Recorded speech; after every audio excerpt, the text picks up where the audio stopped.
Hey guys, it is Tuesday, so that means there's a live stream from Zach Attack Reviews. Welcome, Zach Attack Nation, to this special Movies That Made Us. I apologize about being late. We had technical issues. I'm waiting on some special guests. I wanted to make sure everything was right and perfect for you guys because I haven't done one of these in a long time, and I love doing this series. And I have a couple cool guys and a gal that's coming a little later that's going to be on the channel today. I'm super excited. It is spooky season, and we're going to be talking about the most influential films for us personally, not the best of all time, not our top 10 of all time, but the ones that influence us throughout the years. I'm super excited to get into these guys' thoughts and opinions because these are the best horror people, some of the best horror people that I know on YouTube. So the way it's going to go, I'm going to bring them in one by one. You should probably know some of them because they're a big part of the movie reviewing community, and they're going to introduce themselves, and then we'll start getting into some of our picks. I'm really excited. I see the chat is starting to go. I apologize for making you guys late, but I'm going to start with the man, the myth, the legend, Luke Ponto. Of course. Jokes aside, ladies and gentlemen, it's me. Is he gonna do the mask the whole time? No, I'm not gonna do that. But this is for the Halloween season, ladies and gentlemen. So yeah, man. So yeah, thank you, Zach, for having me on, man. It's a real pleasure. I love horror movies, so this was perfect. Thank you, man. You were the first person I thought about when I was like, I'm doing this. It's like every time on his channel, he's showing me a new horror movie I never thought about. How can I do a thing like this without Luke? It doesn't make any sense. Well, yeah, you're right. So, yeah, Luke, people in the chat probably know who you are, but introduce yourself, talk about your channel, what you do, what you have coming up next real quick before I bring in the next person. All right. So, yeah, I am Luke Ponto. I have just passed 500 subscribers recently. So, but yeah, so yeah, my YouTube channel is mostly watch-alongs, live streams, reviews, Q&As, and physical media content, all that good stuff. So yeah, and what I got coming up on Wednesday is the 500 subscriber celebration live stream. On Thursday on Jared Runner's channel, if you guys know my friend Jared Runner, I'll be on his channel for the watch along of Overlord. And then on Saturday, watch along again on my channel for Smile. And then probably, I would say, Sunday or Monday, maybe. I think I'd probably say Monday or so. I will probably... No. Tuesday, excuse me. My brain's fogging up. On Tuesday, I will be releasing my special ranking for that's going on for Movies and Trains and Studios channel, which is the special 31 on 31 slasher ranking. So look forward to that. Yeah, man, I'm glad you shouted it out because I'm also a part of that, so I have to start getting that video together. I'm not shooting it. I'm actually going to be doing it as a stream because I don't. Okay. So that way I can try to get a little bit more watch hours. Smart man. Got to get on your level. Okay. Again, Zach, thank you, man. I appreciate you. No problem, man. Always. And then we got another cool dude, one of the flies dudes, the guy that cooks, cleans, has a family, and he does all these crazy things, works overnight. He's a vampire. But he knows so much about weird horror that I never heard about. And this is the guy I go to. That is Norrin Rad 89. What's up, man? Hey, roll it. Roll it, gang. Thanks for the intro, man. Thank you so much. Very good. I'm happy to be here. It's an exciting day. I'm glad to have you. I've been thinking about this stream all month. I was like, I'm finally gonna get Norrin up here. I'm so happy. When I first got Luke, oh wait, this way. No, wait, what is? Okay, this way. When I first had Luke, because on my screen you're this way. Yeah, that's how you got to get used to that. Yeah, it's a mirror.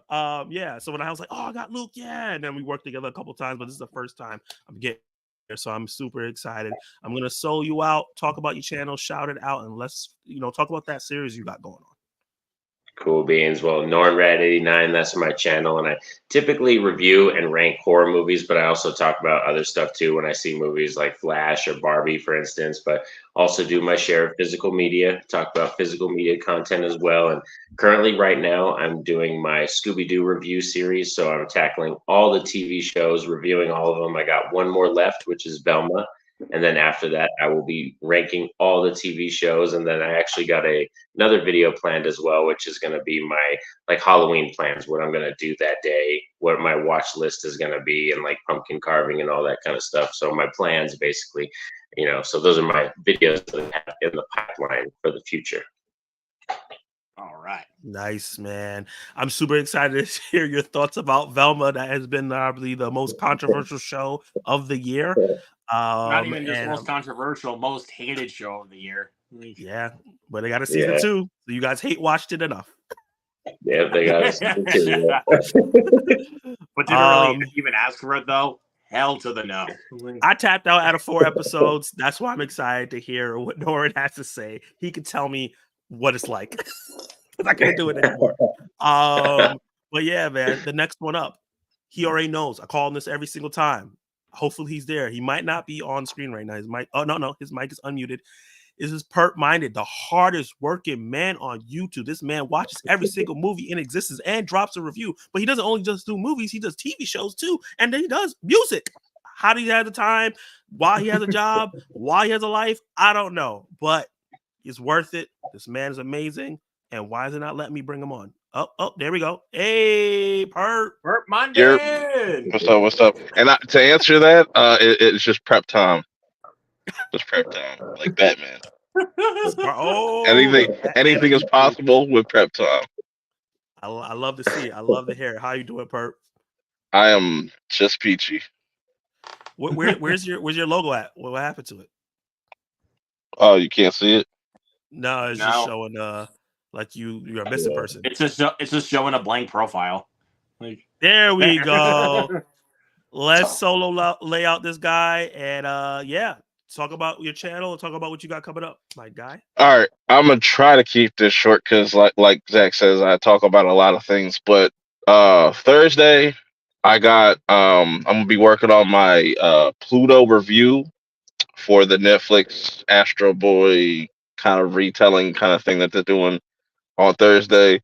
And then on that same day, I'm gonna be seeing Five Nights at Freddy. I know nothing about that series. I just know that's a horror movie. And that's all pretty much you got to tell me to get me invested. Then Saturday, I'll be doing my season finale of Horror Never Dies. It's my horror podcast.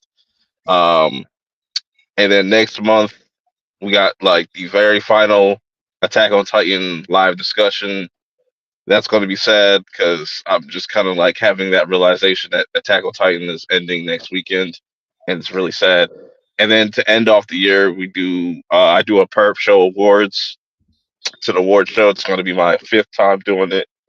But yeah, like I said, I always talk about movies, TV shows, anime, whatever is kind of interesting. Sometimes I'll make just topic videos and stuff like that, and I kind of dabble with shorts a little bit, and also I'm on TikTok and stuff under the same name, Perp Minded.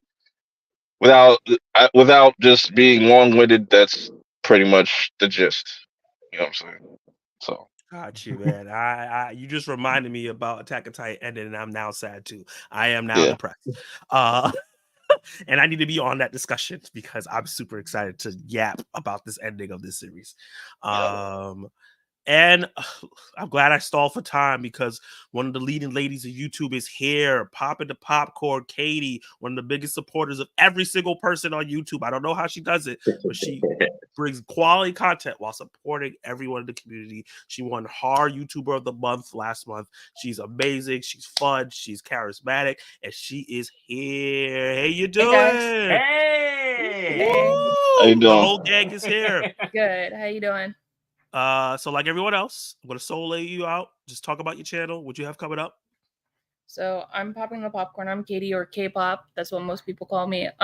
So I do movie reviews. I do all kinds of different movies reviews. I also do a creators corner where I had Zach on, and this Thursday I will be having the Boomer Daddy on. And so Creators Corner is where I bring content creators from TikTok, all kinds of different things, podcasters, YouTubers, and I talk to them about like their channels, how they started.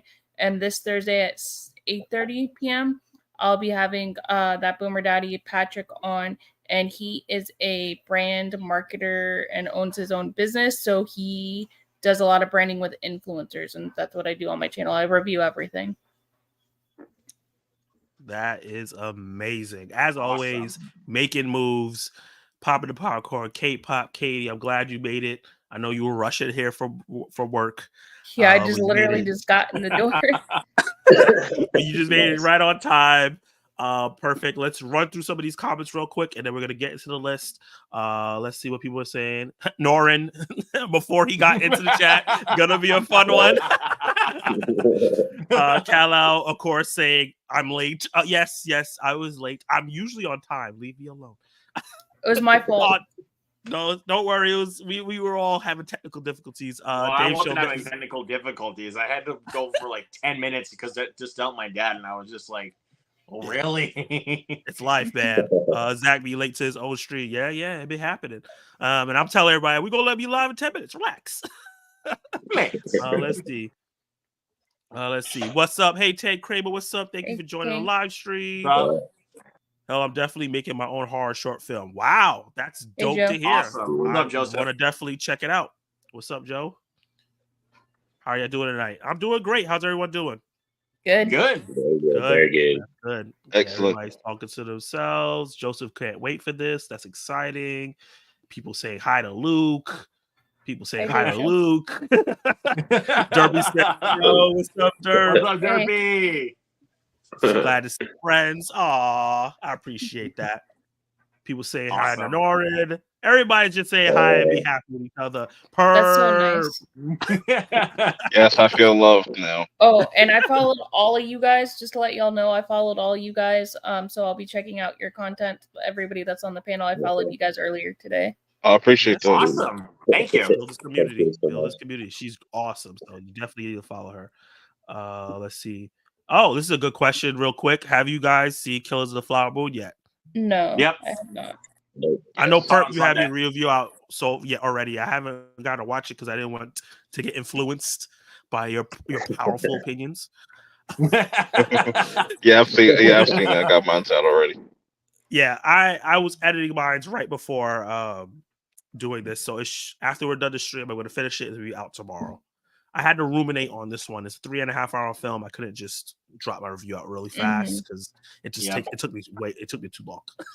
I saw it on Sunday, so Gotcha. Yeah, I got to see it on Friday. Went during daylight, came out during nighttime. That's how long the movie is. I had to go in the afternoon. Like I couldn't see this like directly after work on Friday. Like it's crazy. So. Mr. Dan Ihara, hey Katie. Oh, one of your people's in here. Hey, what's up? Dan Thank you for being here. Y'all go follow him. He's awesome. He definitely does horror movies that I've never heard of sometimes. Ooh. Ooh. This panel will love that. Hey, Pat Master. What's up? Master. Hey, Nate. Shout out to Rebrand. Kal-El, question. If there was a horror movie, who would be the last survivor on the panel? That would be Oh me. my god. That would Definitely be not me. me. Definitely me, because I'm definitely going to pull like was it 28 weeks later and just be that guy that just leaves you on the other side of the room while I dip. Mm-hmm. I don't even know what Perp looks Definitely like. won't be We're me. never gonna see him. Yes. It definitely won't be me because if it was like Zombieland or something like that, I'd be the first to die.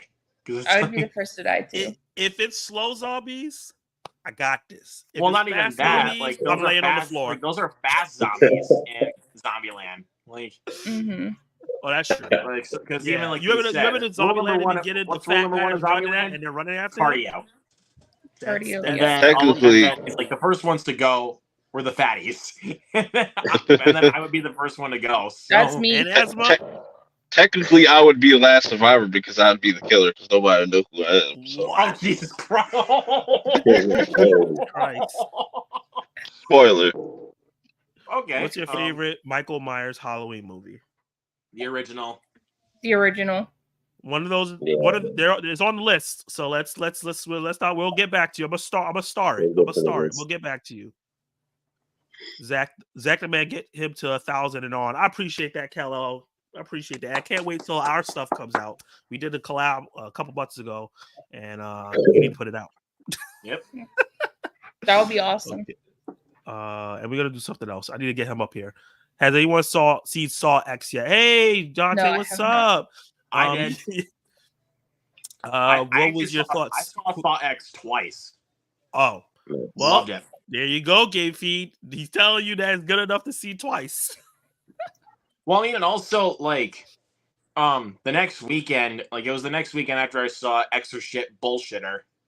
Oh my as I'm gonna god! call it. Sorry, Zach. I don't care. It was a weekend after I saw it. I was like, you know what? I really want to go see Saw X again. So I saw it again, and honestly, after watching it again, I was like, dude, I forgot how good this was. Like, I gotta go check it out. It's on streaming now, so I'm definitely gonna rent it. Perp can't be trusted. LOL.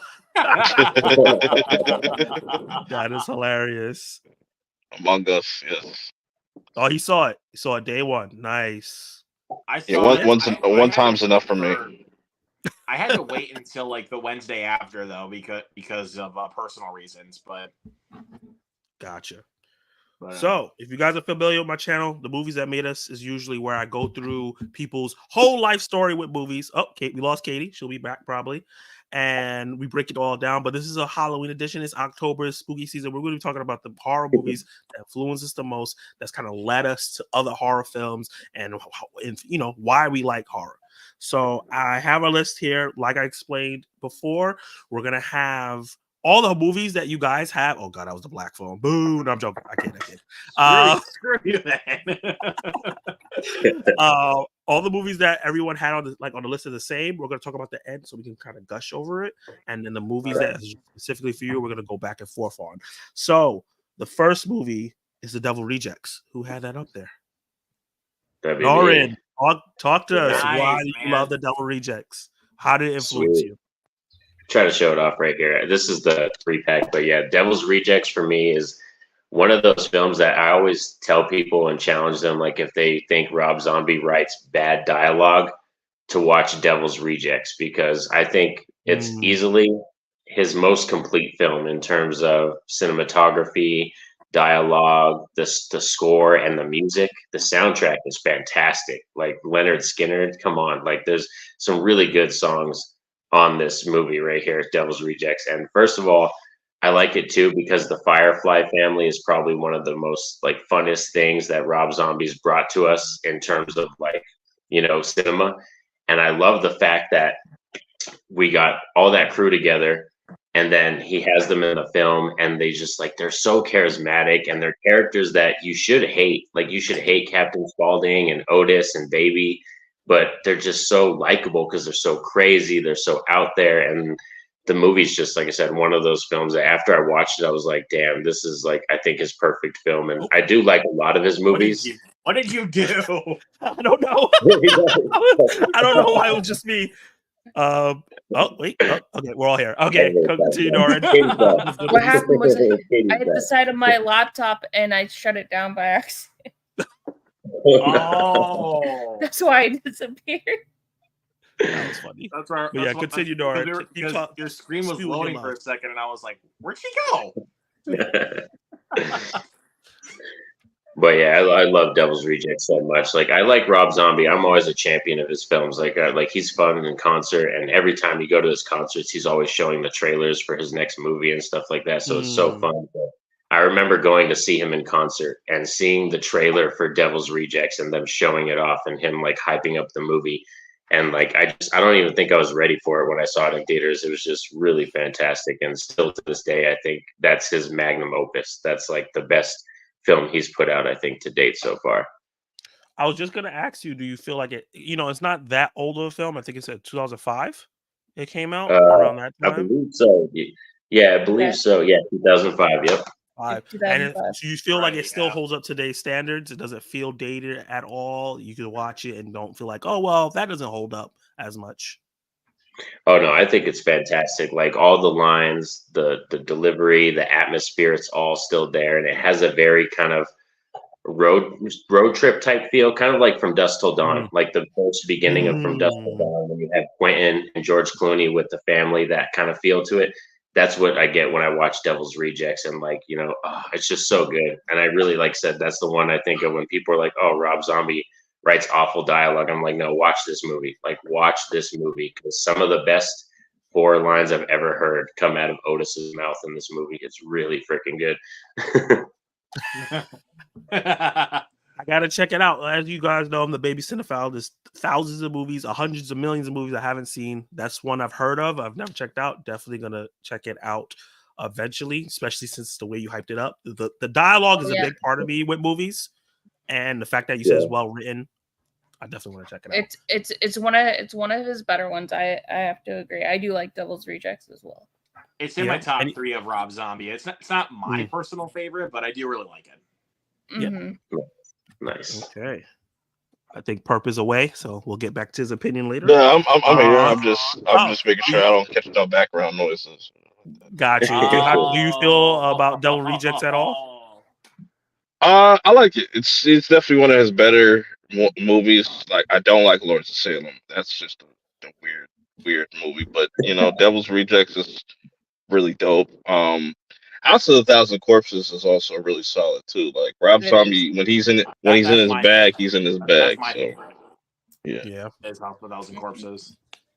Got you. So next up is Dr. Sleep. Who picked was Dr. Sleep? That was mine. Okay. Sweet. I've heard of this movie. I love I meant to Dr. go Sleep. watch it. Haven't gotten to see it. Tell me why this movie is fantastic and how it's affected you. And So, why you love it so much. so I really liked The Shining, and this one does a lot better than The Shining did. To me, in my opinion, it's a better story. I like the director. I like how the director went in that direction.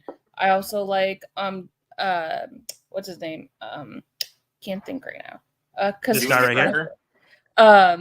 I just like how Ewan McGregor is acting in this movie, and he is the son of Jack's character, and it's just a fun horror movie. It's very suspenseful, and I just enjoy it, and I think the story's a lot better than The Shining as well, and I just like all how they came up with the characters and the costume, and the cinematography in this movie is really good as well. Mm. And there's some elements from the first movie as well, and the book's really good. I read the book as well, so that's why I Gotcha. really like it. So let me see if I great. did it. I Oh, I did it right. Yes. There you go. But yeah, but I love Dr. Sleep. I mean, I wouldn't quite go as far as to say that it's better than The Shining, because I mean, The Shining's already a classic. But I get it though. I get it. Because like, I mean, I'm a huge fan of Ewan McGregor, so like seeing him play the son of Jack Torrance was just like a dream come true to me. Mm-hmm.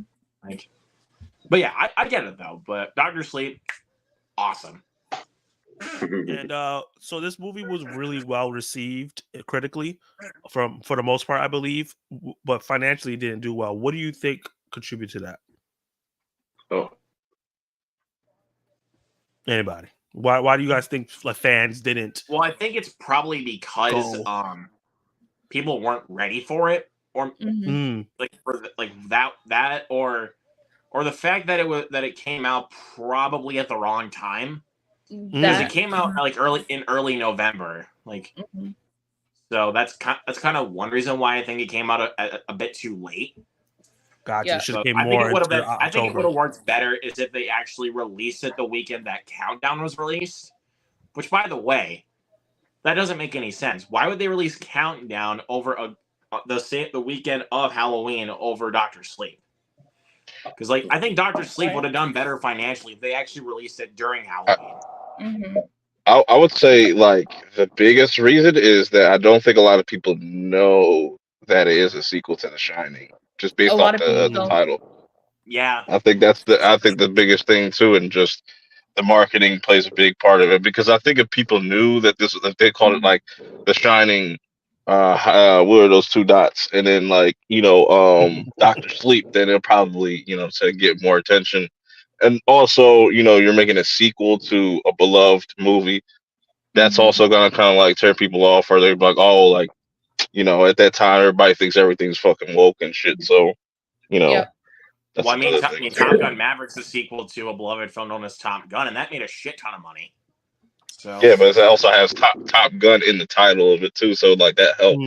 So Mm. people knew, what I'm saying. I mean, So like I think just the title alone kind of threw people off. Like, I don't know really what this is. And it wasn't marketed very well either at the time. It wasn't really marketed towards like, oh, this is a sequel to The Shining. It wasn't marketed like that either. it was That's just also marketed as another Stephen King adaptation. Like it wasn't marketed as a sequel to The Shining, like you said. Right. Exactly. which wasn't a good track record at that point. Like the Stephen King outside the It movies, the adaptations were not doing well. So I could see how Right. people were like, oh, I'm not gonna go check this out. I mean, hey, like this most recent Children of the Corn movie didn't even cross $1 billion. Like didn't even cross $1 million. Well, Like you could tell by just how it looked that it was gonna be awful. yeah, Windows movie maker budget basically.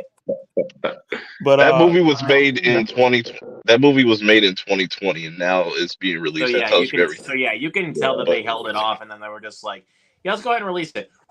Blow some dust off the script. So next up, who picked Child's Play? The first one. That I think was that you? What was me? Let me go back to your list. I don't think I've seen the first. I think it was Perp. Was it might. I don't remember. Yeah, off the top of my head. Okay, because like my list, my list is completely random. Because I was just thinking of movies off the top of my head. Like, what did I watch when I was like just a little perp, like a wee lad? Yes. So yeah, Child's Play, man. Like that's the one movie, because I think around like second or third grade, or probably first grade.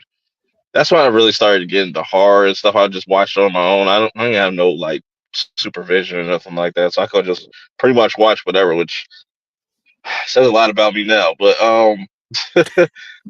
but yeah, watching that had a crazy effect on me as a kid. Like, it's like one of the first movies that gave me true like nightmares. I used to have a nightlight. You know what I'm saying? I always would think like, yo, Chucky gonna walk into my room. Because at the time I had a bunk bed. So he gonna walk into my room and just like either try to possess me or something like that. Like I just always appreciated Chucky so much. It was such a pivotal movie for me, growing up. So nice. Love to see it. Chucky's been a big part of my life, but in a weird way where I've never sat down and watched one of his movies from beginning to end other than The Bride of Chucky. And I don't know why that's the one I saw, but I've seen parts of all his movies. I've just never sat down and watched all of them. And I think it's just the fact that I didn't really watch a lot of horror movies when I was younger. That was outside of zombie flicks. But yeah, Chucky is one of those iconic characters that I hope someone that's really talented picks him up and kind of remakes that first Child's Play. Picks him up. Picks him up. Yeah, because what they're doing with the TV series is really going to be hit or miss for people, because they've really jumped the shark a lot. Which is, it's like I kind of accept it for what it is. It's like it's a talking doll that likes to curse at people and kill people at the same time. Like there's you can't really make that scary anymore. You gotta kind of just have fun with that. You know what I'm saying? You can, but like with Chucky, with Chucky specifically, like it works in a setting where he gets to do all these different creative things, and there's not really, don't go into like watching the series looking for plot or anything like that. It's just mainly just to entertain people and get some gruesome kills and stuff like that. But going back to like the original like Child's Play, like even 3, I think like 3 sticks out the most to me. But I'm jumping ahead. But out here jumping ahead, trying to skip me. But one of the movies that a lot of people don't talk about, and it's not really rated really well, but affected me personally was The Haunting of Connecticut. Oh yeah, that Uh, one's A really haunting, good with the Jesse haunting in Eisenberg. Connecticut. Yeah, that movie messed me up. I watched it when I was a lot younger, and I think it came out in 2005. So I was maybe 15. Yeah, it came So out in 2005. it terrified me. I didn't see The Exorcist. I didn't watch possession movies really. So this is really my first one. This is my Exorcist, you could say. And I was absolutely terrified by the imagery. I'm thinking about myself being a kid, and my Mhm. whole thing was like, oh, moving to a house with my mom. And I'm like, oh my God, what if the house is haunted?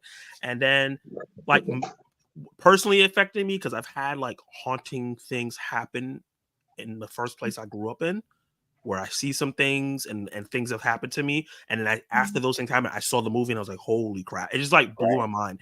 It's not the best possession or haunting movie. I know that for sure. There's like movies like Insidious that I think are better, but I just remember that affecting me and scaring me. And you know how you said the nightlight thing, like not wanting to be like, what is in my walls? Like the part where he breaks the wall and the people in it, it just terrified. Right. You know? And then after I moved out my childhood apartment, I found out that that apartment building was built over a Native American burial ground. So that all that just messed me up. All that messed me up. So yeah, the And that movie is based on a true story too. That's all you had to tell me. It was just like, oh God. And there's actors in there totally that I really appreciate. I totally respect your take on it, but personally for me, yeah, I don't like Haunting of Connecticut. No. Not my thing. I mean, I like possession movies, but that one was just that one did not do anything for me. Probably if I watched but I get it though, man. I get you. Yeah, if I watched it now, I probably would be like, this is nothing. But at that time, with all those things, it really just affected me and made me not watch other possession movies. Like I stayed away from them because I was like, this is too much. It has a Scream King in it. Kyle Gardner, he's in it. Kyle Gardner's in it. He's in the Friends. Yeah, good. Really solid cast. Before we get to the next round, people are blowing up the chat. Let me see where our last was. But I haven't done mine yet, though. Have we? You didn't go? No, I was gone for a minute. Child's Play. Oh, because a lot of your picks are picks that everybody picked, so a lot of your stuff is going to be a little bit towards the end. Oh, okay, I get you. Yeah. So we're all going to talk about it together. So Perp Can't Be Trusted was the last thing I remember me saying. Jeez, dude. Because he's just going to kill us all. He's the killer. Okay, so Dave Show also didn't like the Exorcist movie. The Spoiler Kings are here. What's up, Spoiler Kings? Hey, Spoiler Kings. Love you guys. Black Phone is dope. Stop hating. Oh, you see, you got a Black Phone supporter. I mean, Cal should know that I'm a big fan of that movie. So there you go. Yeah. See, you got to get on it. Get on it, Joseph. Oh, another Black Phone supporter. Yeah. Oh, I like Black Phone. Another Black Phone supporter. Yeah. I'm with you. I like Black Phone. So I recently, as Perp knows and Luke knows, seen Terrifier 2 for the first time. Holy crap! Holy crap! I've seen both of them now. But dude, Terrifier 2, dude, you are not ready for that. That movie's badass. I love that movie. I almost bought it today. I was in Best Buy and they had the Steelbook, and I was this close to buying it. They should have it on Tubi still for free. They do. So no, it's on Amazon. That's where I watched that thing. I thought on Amazon. Oh yeah, it's on Prime as well. Yeah. Awesome. If you guys remember my boy Fritzky, yeah. If you guys don't know him, go check him out. Sent me the Blu-ray copy, so that's how I was able to watch it for the first time. So yeah, great guy. Go check him out. Yep. Devil Rejects shout out. What else we got here? Right. Black Hole was kind of trash. Yeah, Pat Master, let's go. I'm not alone. But there's still more Black Phone supporters than haters. So Joseph will watch the Devil Rejects. Please do. Devil Rejects 5 out of 5, 10 out of 10. A lot of Devil Rejects fans. Rob Zombie Halloween 2007 movie is my favorite because Daniel Harris is in it. Okay. She's Mhm. badass. Watch. Yeah, Danielle is great. Watch Rejects trilogy for the first time this year. Part 2 is the best one for sure, but one is more like a comedy, and they're both good. Okay. Halloween 4 and 5 films are my favorite. He's like, be right back. Halloween I love that. 5. I love that Five, people yeah. are just like, yeah, man, I got to tell you that I'm going to be back because I'm loving this. Let's see. Damn. He said, damn, does 2005 still hold up? Sheesh, what you have you done for me lately, dude? That's not that long ago. 2005 is a while ago, dude. It's Bro, that almost makes 20 me years feel ago. old as hell. That makes me feel old. I'm sorry. It is. It's I almost was in 20 high years school. ago. I was in middle school. I was in high school. That was my senior year of high school. Okay, Yeah, that I was was my a junior. sophomore. Yeah. That's crazy. I'm House of Thousand a Corpses little is good older too. than some of you guys, Yeah, just a tiny bit. but it's okay. Yeah. The crappier movies get today, the better movies for the past get. Yes. Eh, It House depends. of Thousand is the best. Yeah, it depends. There's some great movies still going on. Dr. Sleep We top had 10 Oppenheimer, movie of the so last there you 15 go. years. Yeah, definitely my third favorite movie of the year. Fourth. Rebecca is amazing, and so is the little girl. Excellent movie. What movie is he talking about with Rebecca. Rebecca? Rebecca No, Ferguson. what are you She talking about? plays Rose the Hat in Doctor Sleep, I think. Oh Yeah. yeah, that's Yeah. right. Yeah. Oh, Rebecca Ferguson. Yeah. Yeah, that makes sense. Yeah. Doc Sleep is an instant classic. I was First just like, sequel, wait, 40 what years is he later. talking about? Yeah, I was like, who's Rebecca? I would love to see a new original horror movie that this year so far most have been crap, in my opinion. That's not true. That is not true. There's plenty. There's Talk to Me. Actually, you could watch. There's a perfect movie you could watch called When Evil Lurks that drops on Shudder Talk this weekend. to And me. also Yeah. Talk to Me. Yes. Talk Yeah. to Me. Mhm. That's Evil funny. Dead Rise. Evil That's a Dead. fun. Well, Cobweb. that's not original. Cobweb. Yes. Cobweb. There you go. Cobweb. Yeah, there's some good horror movies that came out this year. Cobweb was so good. Mm-hmm. I still have to watch it. I might do a watch along on my channel for that one. Bad Do marketing. it. One. Do it. Do it. Yeah, like you guys were talking about the bad marketing. No one knew it was connected to Shining. Yeah. Mm-hmm. Okay, people say hi to each other. Let's skip a little bit. Jason Entertainment. So glad to see all you guys together. See one of the biggest Scooby Doo fans. Hey, What's up, Jason? told me Chucky is not it. Leave Chucky name out your mouth. Okay, Will Smith. LL Smith. Oh man. Okay. A lot of Dr. Sleep and stuff. Let me just say hi to Have You Seen with T. What's up, man? How you doing? Hey. Damn, I feel old as hell with 2005 talk. I was in the Army 7 years already. Jesus. Jeez. Damn. Okay, let's get to the next round. Next up is Casper. That was me. Okay, Nice. tell us why Casper is a horror movie. I don't know. that- I just like I remember like that was like one of the very first like VHSs I feel like I had at the time, and it just reminds me of the '90s so much in my childhood.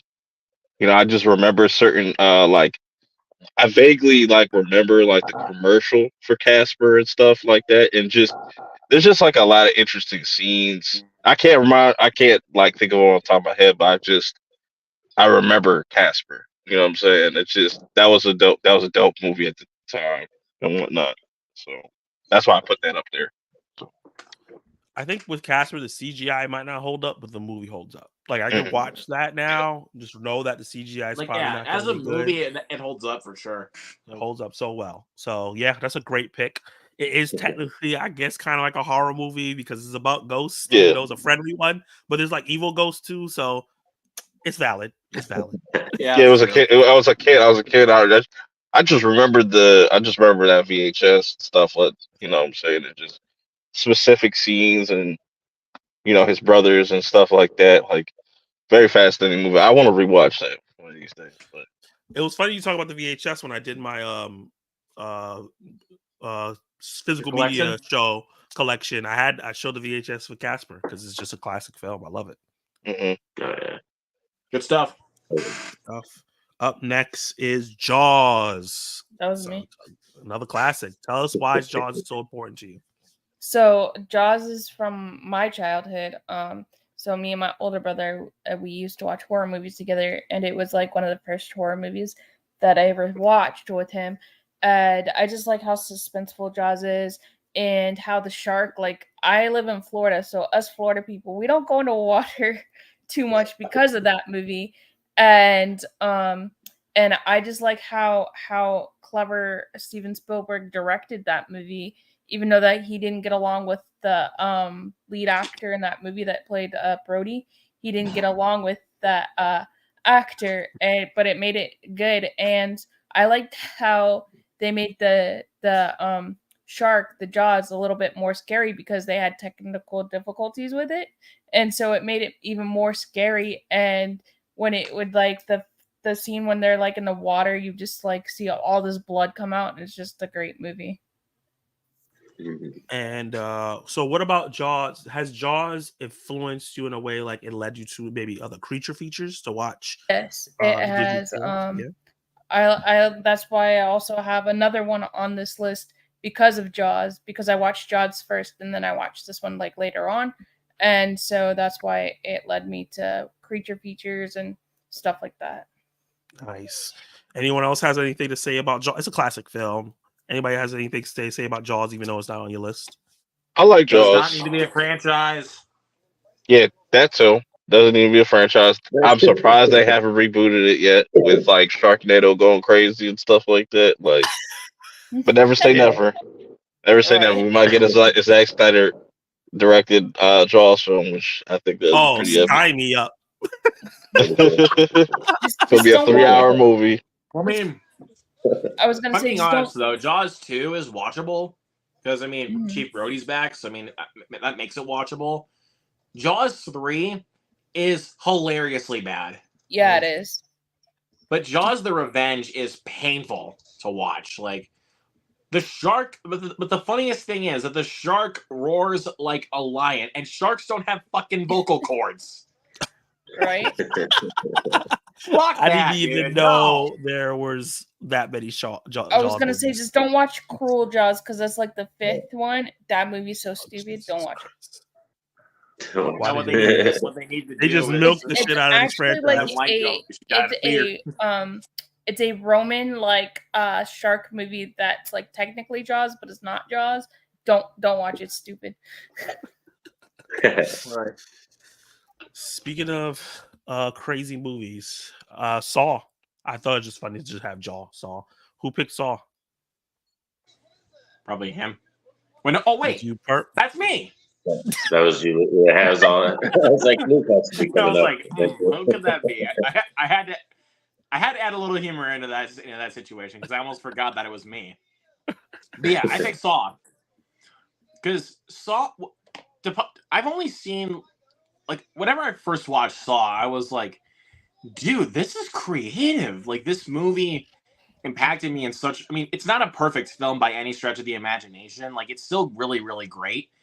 But the way it impacted me was unlike any other, like, in a lot of ways, a different kind of horror film. Like, Here we go.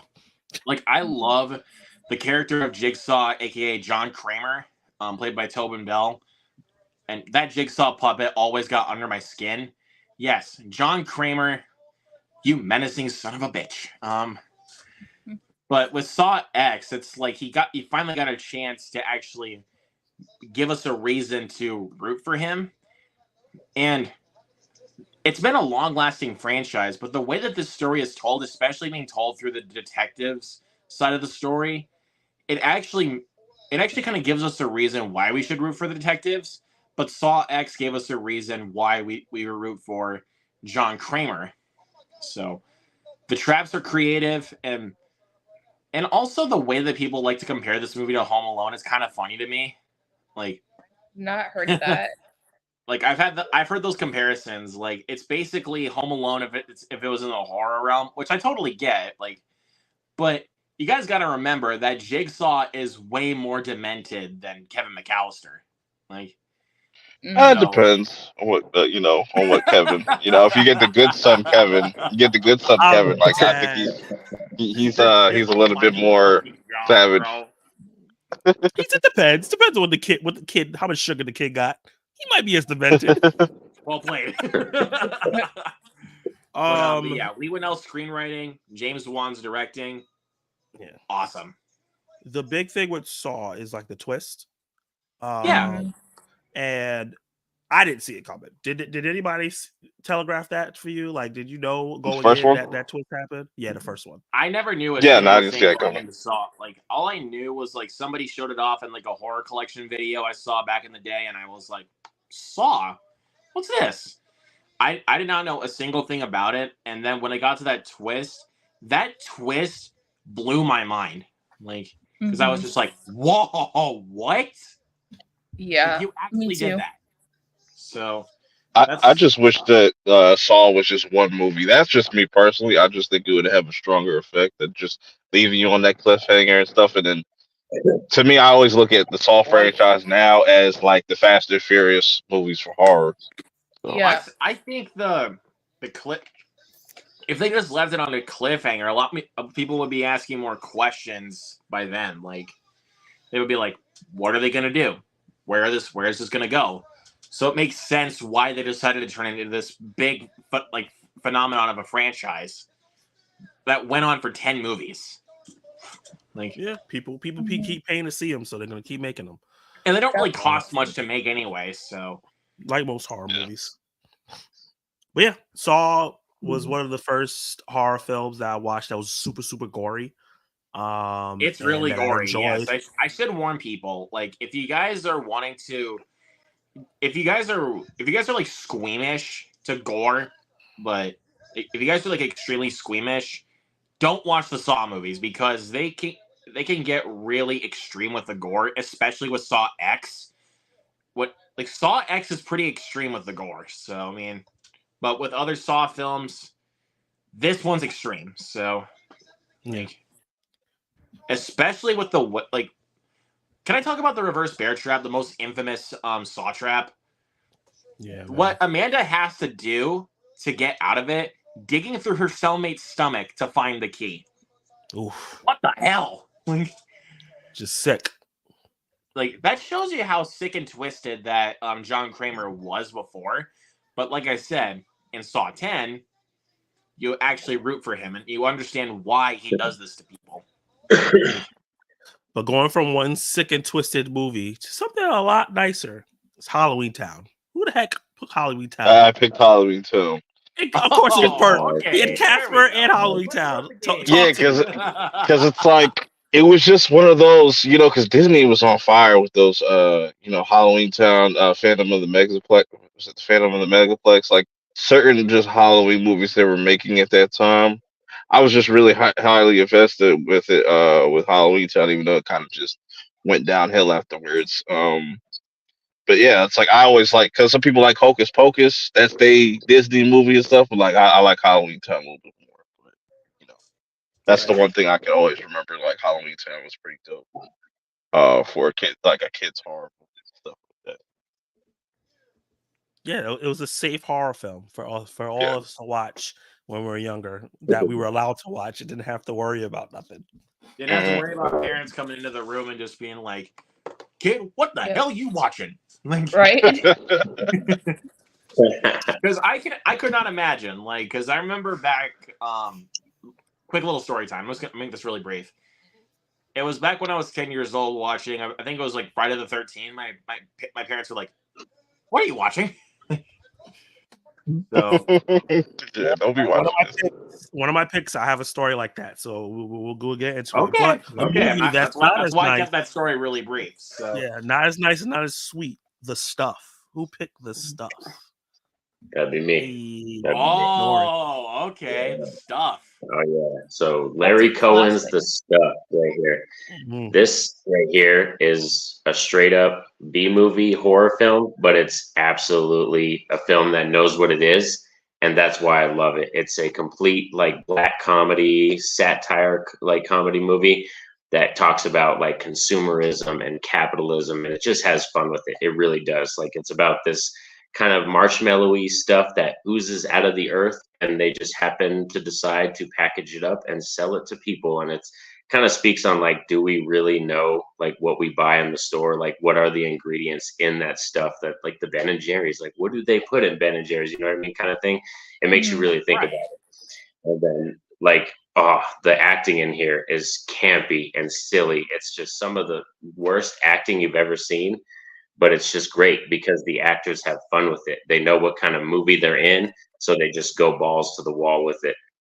Add to that, the practical effects in here are some of the best I've ever seen, but the green screen work is some of the worst I've ever seen. So it's so jarring to have a Yeah, movie it is.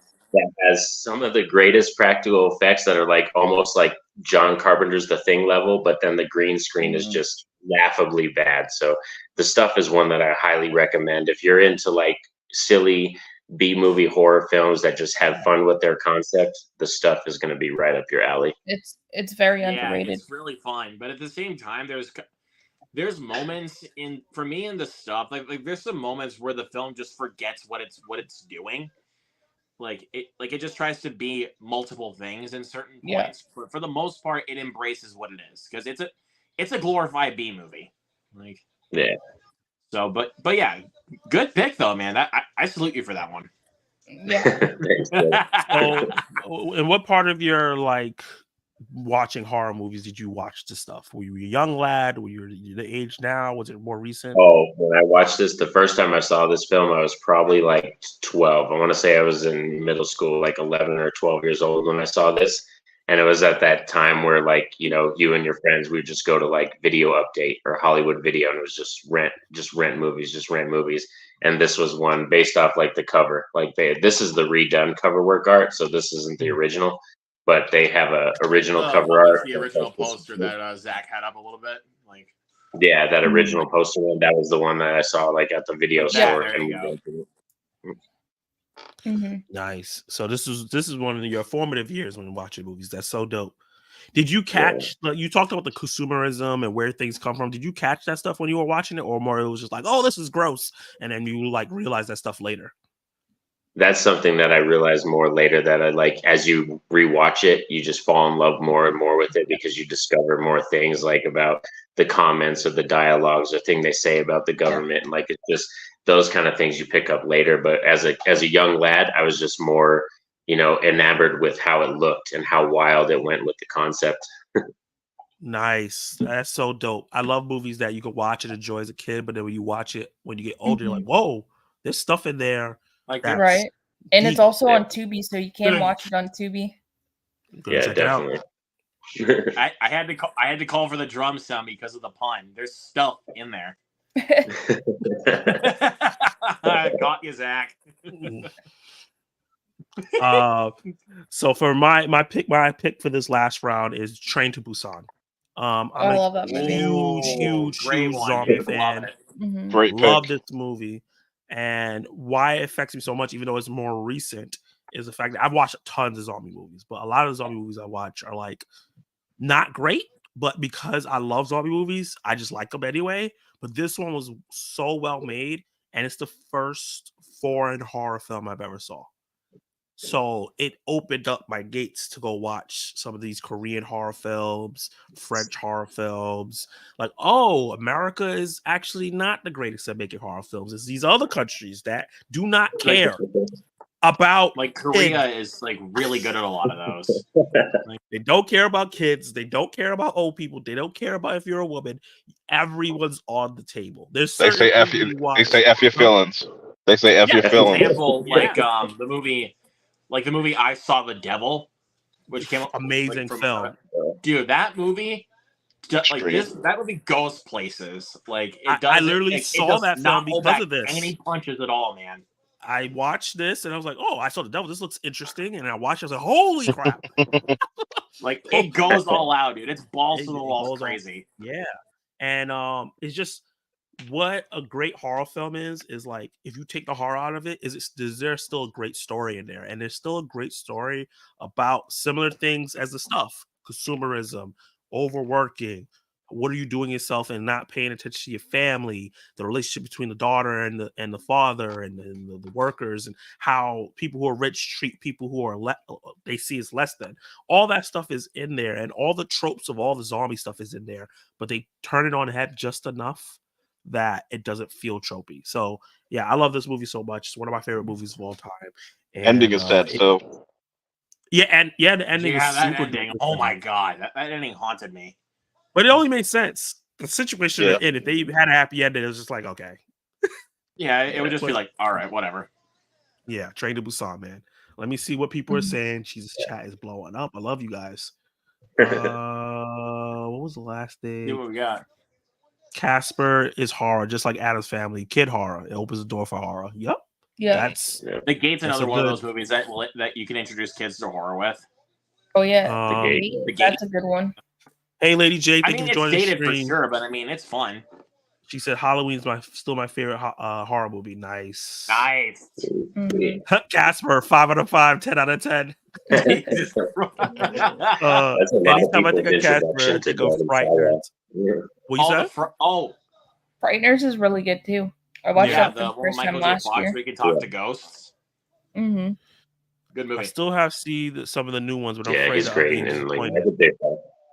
Yeah, but I give them all a shot. I did not like Bloodlines, but that's just me. Oh, He's okay. I think she's talking about Pet Cemetery. Pet Cemetery? Bloodlines. Yeah, Mhm. I heard mixed things Didn't about like that. didn't like that. I didn't like that one either. Classic pick perp. Don't let Zach make you feel away. He just started watching movies. Why are you always coming for me, Kal-El? Shots The CGI fired. holds Shots up. fired. Facts for no reason. I wasn't even coming for him. The CGI holds up. It's amazing. How did they see through ghosts? Get real. I don't know. Spicy Hey, 4K Reed. Action, best name on YouTube. What's up, Spicy? Spicy What you 4K doing, action. What's up, man? And look at this Kal-El guy. Never seen Jaws. Not into tuna movies. Listen, man. Tuna movie's hilarious. That's Bro, funny. get Kal-El, get out of here, man. Go, He said like, tuna. okay, I'll just say this. Kal-El, That's funny as shit. right now, go watch Jaws. Jaws, my wife's favorite movie, and I've never watched it all the way through. What? What? Bad husband. Go Bad watch it. There are a Go lot of watch people it, out there that man. Go haven't watch seen it. it. That's hilarious. It's A lot of like people whenever saying, people say they haven't seen Jaws, it's like, bro, leave now. Go watch Jaws. go do it. Yeah. Yeah. A lot of Jaws love. Please leave all the movies alone. Invent new ones. We'll go watch Well, new you ones, got and the then they creator, and will that do that. flopped horribly. So there you go. Yeah, gotta watch the new ones for them to keep making new Mhm. ones. That's true. I mean, I had to support the creator in some way. So, Right. I'm buying that. I'm buying that on physical media immediately. Yeah, I Hell have strong yeah. opinions about remakes, but there are some good ones, but are rather new ones. Some of your favorite movies are remakes of stuff, and you don't even know it. So there's nothing wrong. Yeah. with that's remakes. true right there. Didn't know Scarface was a remake. Me I didn't neither. even know The Departed was a remake. Yep. See? Yeah. They have to remake. They remade that movie for people our age to appreciate it, because we're not going to go that yep. far back.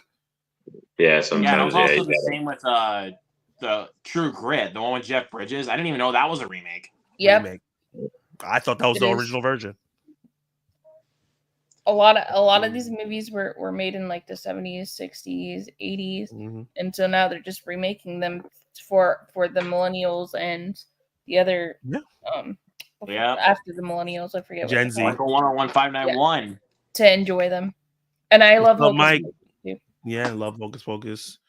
The ending was one of the greatest movie twists of all time. Yeah. Talking about Saw? Yeah. I probably would have assumed so, if I'm being honest. Kal always attacking everybody. You compare Saw to Fast, cancel perp. That's true though. It's really true. They literally call it Saw X, Fast X. Like, you know what I'm saying? It's literally the Fast and Furious. Mhm. They put like a lot of celebrities in there at times and stuff like that. So it's like it's the Fast and Furious franchise. Underrated horror film. Scooby Doo on Zombie Island. Oh, facts. That's the last banger. That's the last banger right there. I've had He's so many terrified people of horror tell me movies. that. That's hilarious that Zach is in here because he does not watch horror movies at Get out That of here, means Milton. you gotta You watched change The that. Ring last year. Get out of here. all. Oh, man. Milton, That you man watched said The Hubie Ring. Halloween. Yeah, but the ring was like a big thing, so I can see why he watched that. Like, I remember make like Ben at and one point Jerry's during with the hate. movie, like it was during one of his I want to tell you this really quick. It was during the point in his reaction, like we was having his headphones out. He's like, "Oh no, F this!" Like That was sounds during like the it, ring. too. Haven't you seen the film Making Contact? I've never seen it, but I heard of it. It was directed by Roland Emmerich. Have you guys seen that film? No. Making Heard Heard Contact? of of that it. one too. Never seen it. I've heard of it, but I haven't seen it. Okay. So that's a movie that I got to put on the list. Hey, Del on Movies. Appreciate you being in the chat. Yeah, my man. I love Train to Busan. As you Me too. should. Me too. As you should. So good. Have you so ever they wanna seen say One hi Cut to of each the other. Dead? Zach? What's it called? One Cut of the Dead. Have you ever seen that? It's a Yes. zombie Yes. film. I haven't seen Yeah. that. Yeah. And have you seen what was the British show it's based on? Yes. No, I haven't. No. That was pretty good. I saw that a couple years ago. My friend used to like just show me zombie stuff because he knew I loved it, and it was so interesting. Cool. So I went so when they made it in one streamlined movie, I was like, oh, okay, this is really good because they cut the fat out. Right. I need to join movies that made a stream at one point. Well, hey, hit me up. I'll have you on. Honestly, each of these people on here I have to have solo eventually. This is gonna happen, but it takes time. It's gonna take time. I do these There's once a a lot of night. time, man. Anytime. Well, I'm always in your chat because just in case you Yeah, guys have technical difficulties, I'm always in the chat telling. yo, she saved us the other day. I fall asleep every time I try. What? Oh, That's man. crazy. That's crazy. I love that movie. Hold up. 1 minute. Hold up a second. He's like, I gotta show all the got the copies that I Steelbook. have.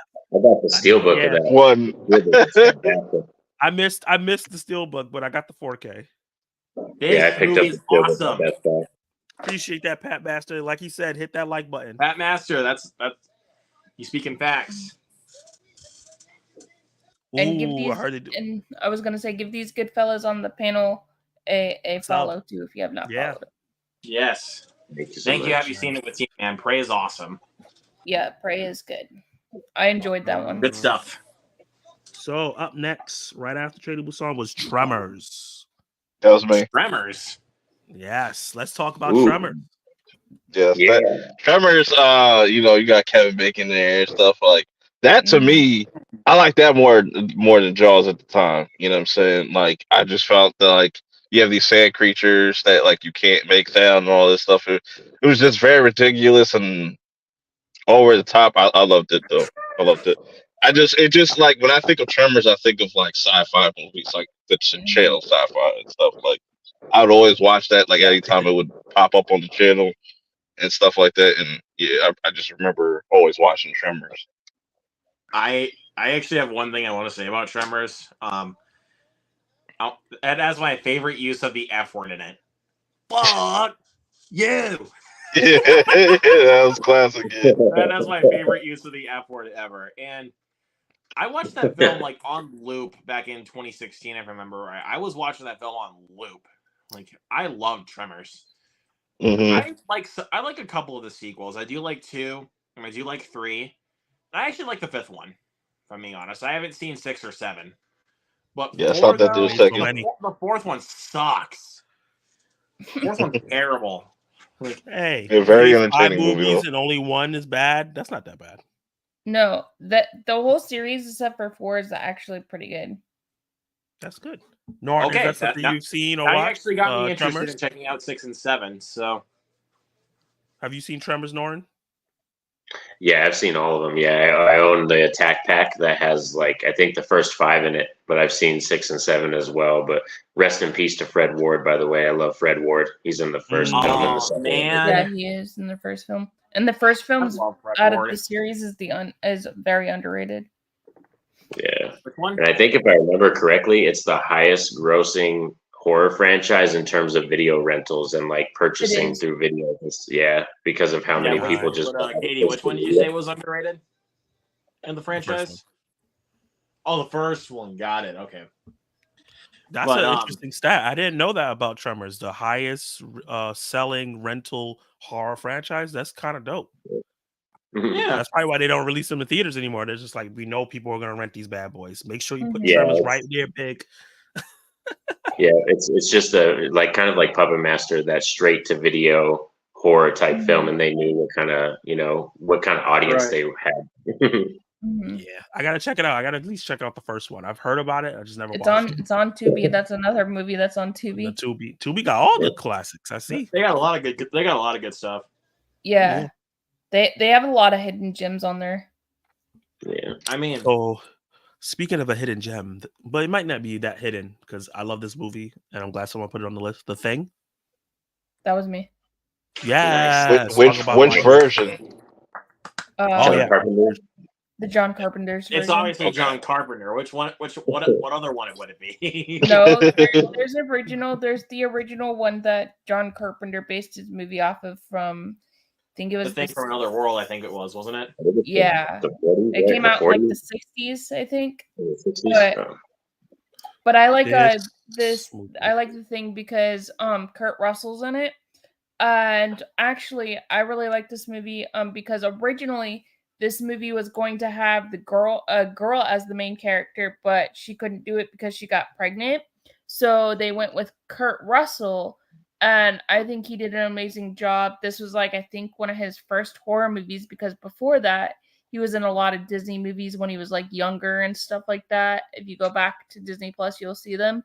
And so I just like how John Carpenter wrote the movie, how he did the animation for the movie, and just how the thing became the thing. And I just like how suspenseful the movie is, and you don't even know who the thing is until like the end and stuff. And it's just very interesting concept of a movie. And this also, besides Jaws, this is also what got me into creature features, was just not knowing what was going to happen. And the whole cast is really good, and it's like based in Antarctica, so that was kind of interesting of a concept of a movie. Yeah, and I still cannot get over the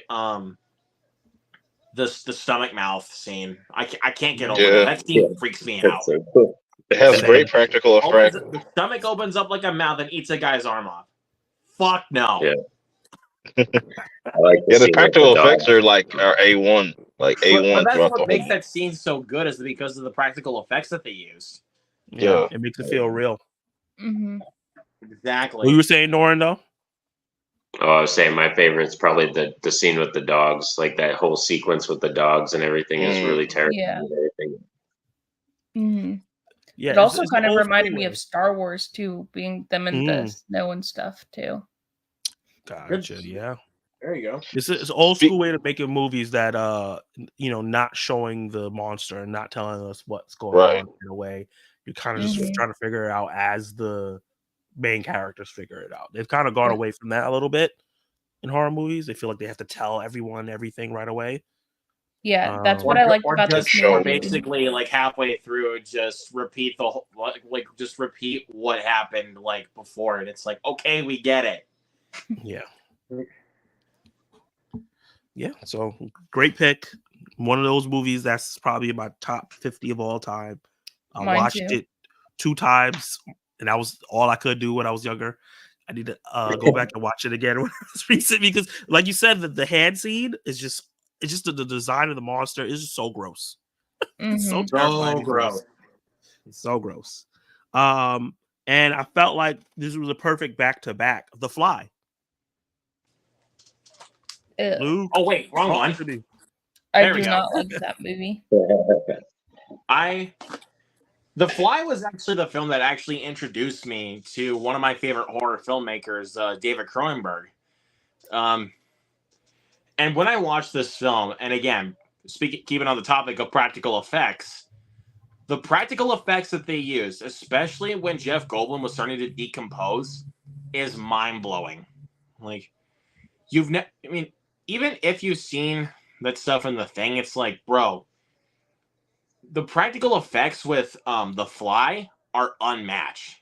Like, again, so if you guys don't know what the premise is, he's a guy that makes a teleportation machine. And what happens is a fly gets in there to mix it up with his DNA, and after that happens, he starts to decompose.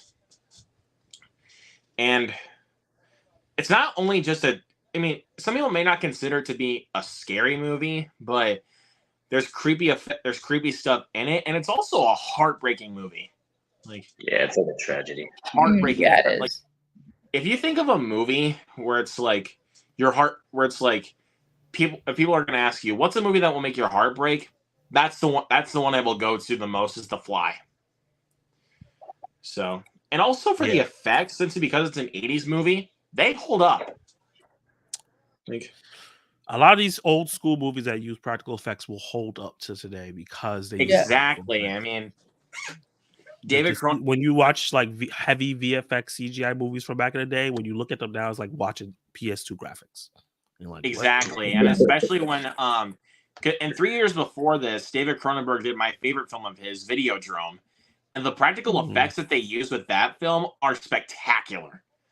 Like, they cut like the practical effects that they use to make James Woods' stomach to look like a beta VHS player. Fantastic.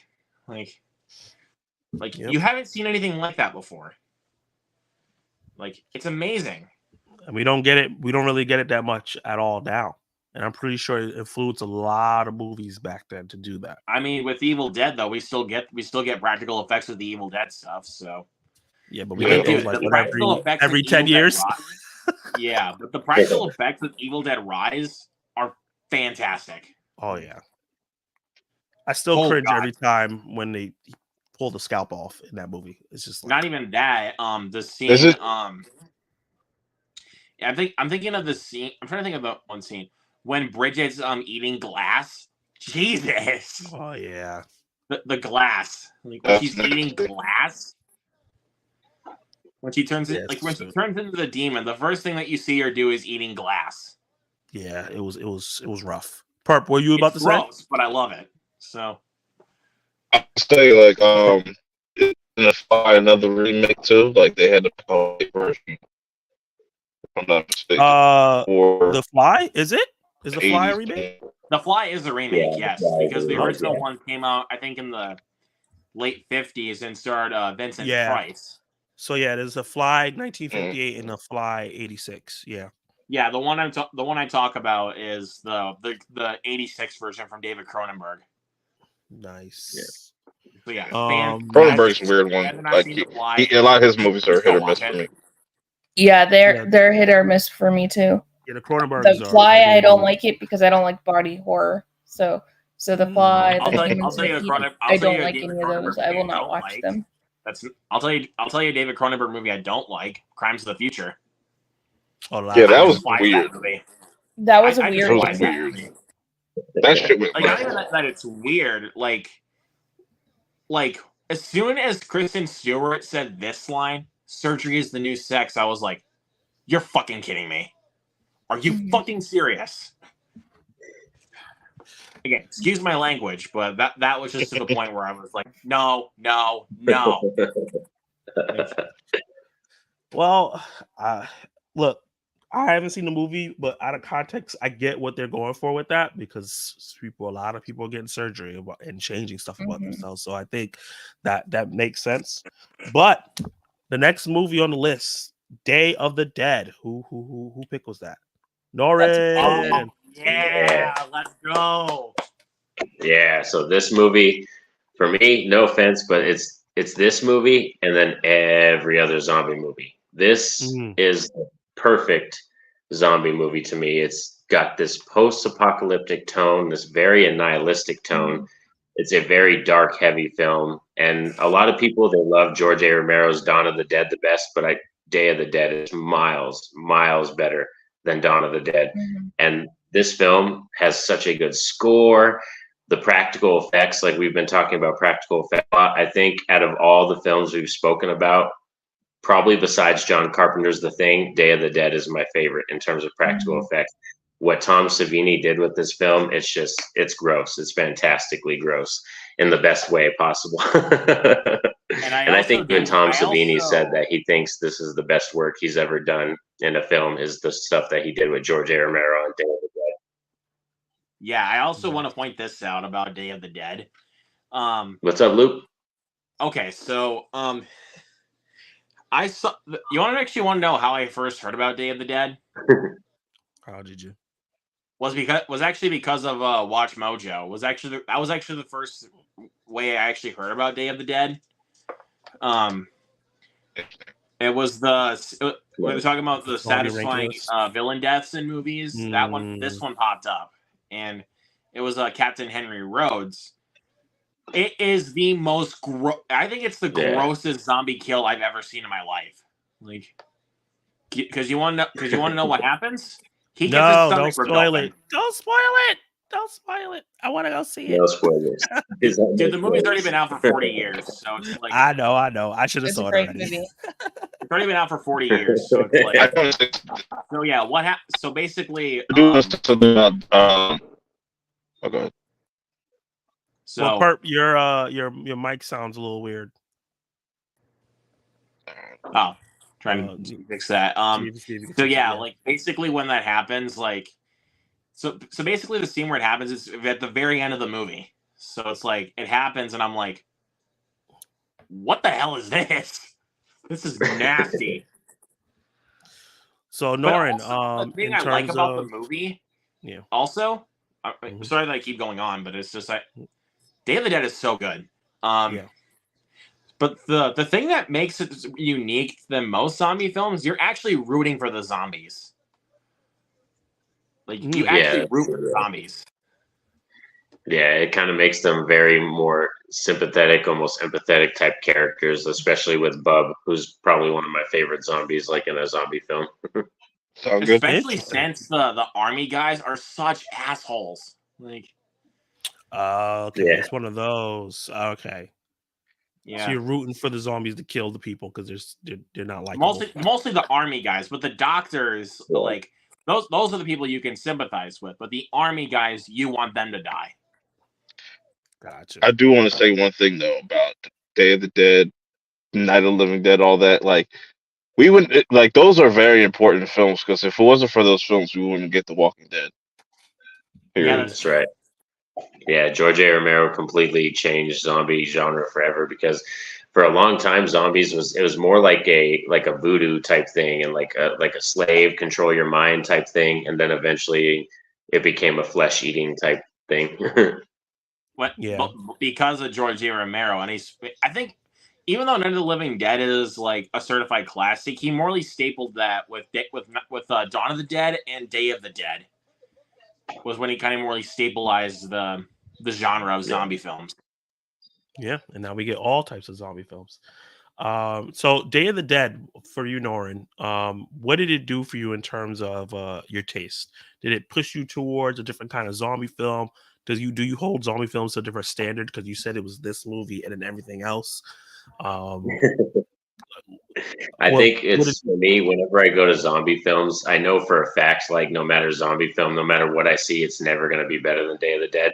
And that kind of seems like messed up, but I still really enjoy them. Like that's probably my third favorite subgenre of horror. It's slashers, then body horror, and then third is probably zombies. So that's probably another reason why I love zombie subgenre a lot. Is because I love practical effects and I love body horror. So zombies just littered with all kinds of movies that do those things. Nice. Yeah, practical effects are the best. And that's part of the reasons why I love zombie films as well. You don't have to worry about too much CGI. You don't have to worry about disappointing reveals of slashers because you already know who the slasher is a zombie. Right. Yeah, exactly. you know what the problem is. It's just figure out how these characters are going to get out of the situation. And sometimes there'll be a metaphor there or it's just carnage, which I love. My next pick is a little bit more of a modern. Obviously, some of my movies are going to be a little bit more modern than you guys. It's 10 Cloverfield Lane. I really, really enjoy this film because I actually do like Cloverfield. I know people have mixed feelings about that film, but what was he said, Bert? Was he talking? I think it's a good pick. Oh, good pick. Okay. Yeah. So 10 Cloverfield Lane is like, I saw the title, but I didn't connect it. So when I watched the movie, I didn't realize it was a Cloverfield movie. And I'm just watching, Mary Elizabeth Winstead's in there. That's my Ramona Flowers. I'm gonna go check out what she's doing. And is it John Goodman? Is that his name? Yep, Yeah. John Goodman. It's like the villain, and it's just the way it starts. It's like, what's going on? All this mystery. Why are they in the bunker? And get you safe. This is how you repay me. Yeah, and then like just the relationship building and how it just takes his time there, and then you just realize no, something's wrong here with this guy. Yeah, And then the exactly. And also, acid. he's like, Oh my like, god, it's so get up. good. get off the mattress. Like, Jesus, dude. Yeah, the Like, intensity, and especially since I didn't see him like that Yeah, when I that's another before. thing that I love about John Goodman. Like, he can play different types of Yes. roles, but with a villain, it's like you don't expect it. Like, Yeah, Mm-hmm. because especially he's mostly a if good you guy. guys give him credit for that kind of thing, you guys got to watch a little movie called The Borrowers. Oh yeah, that's a good one. Yeah, where Yeah. he's this rich guy, and he's where basically these little people stole something from him, and he's out to kill them. Like, those little rats stole something very important from me. I'll tell you, and Luke remembers every line from every movie he's ever seen. It's amazing how, Hey, how that's he a can good pull thing that out. though. That's That's Yeah, a good no. thing, though. I mean, good. like seriously, like I just love the fact that he's just such an angry guy, especially like, I want this house flattened, and I want it flattened today. Like, Yeah, it was just seriously. so intense throughout the movie, and then for her to go outside and realize it's as dangerous as inside, but she'd rather Mhm. deal with the crazy aliens instead. It was just like, I don't know. It was just a great reveal because And I just the didn't know way it that was tied into it. and just the way Yeah. that she takes him down in like during the climax, nuts. Nuts. Mhm. Like, Yeah. seriously, because she freaking kicks over what is it, like it's like a bin of like A bad acid. of acid. Yeah, like she kicks over a bin of acid, and his face melts. Yeah. Like, Yep. Great Holy practical effects again. yeah, and then you see him again later, and he's woof, like, he's messed up. Yeah. Mhm. I'm excited. Hopefully the next Cloverfield film is as good as the first two, but I really enjoyed It better 10 be. Cloverfield Lane. It should be better than Cloverfield Paradox, whatever that bullshit Yeah. was. Yeah. Hopefully. Yeah. Ugh, I hate that movie. I don't hate it, but it was very disappointing comparing to the first two. Yeah. But I'm Right, not gonna right. lie though, the marketing strategy they did for that movie was actually really clever. Like, Yeah. Trailer during the I think it was the Super Bowl, and then dropped it that yeah, same it was night. during the Super Bowl, and I was like, oh, cool. Mhm. Okay, let's see what the comments has to say. This was the Contact thing. We talked about that. People love Busan.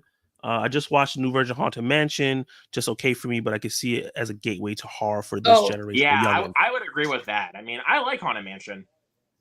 I'm biased by that opinion. That's why I haven't done a review on it. Because I grew up going to Disney World, Disneyland. So you I'm love biased it. You by love it. it. Oh, I did not. The Eddie Murphy version of the Haunted Mansion, that one sucks. This one was a lot better, but my favorite is the Muppets Haunted Mansion. Mm.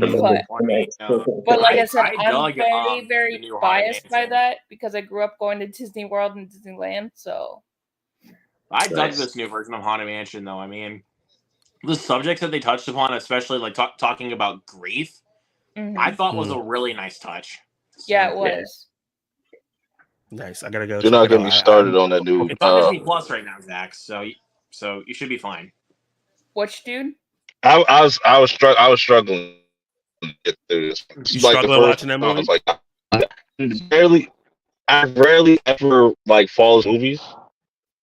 This one I was really struggling with. I had all the energy in the world. I don't know what it was about this movie. It just like put me to sleep. It was just I didn't have a good time. Wasn't ready for it. It's possible. Leave Try right now again. and go watch Jaws. Never seen Jaws either. You will be shocked. I own it and I'll be watching it soon. There you go.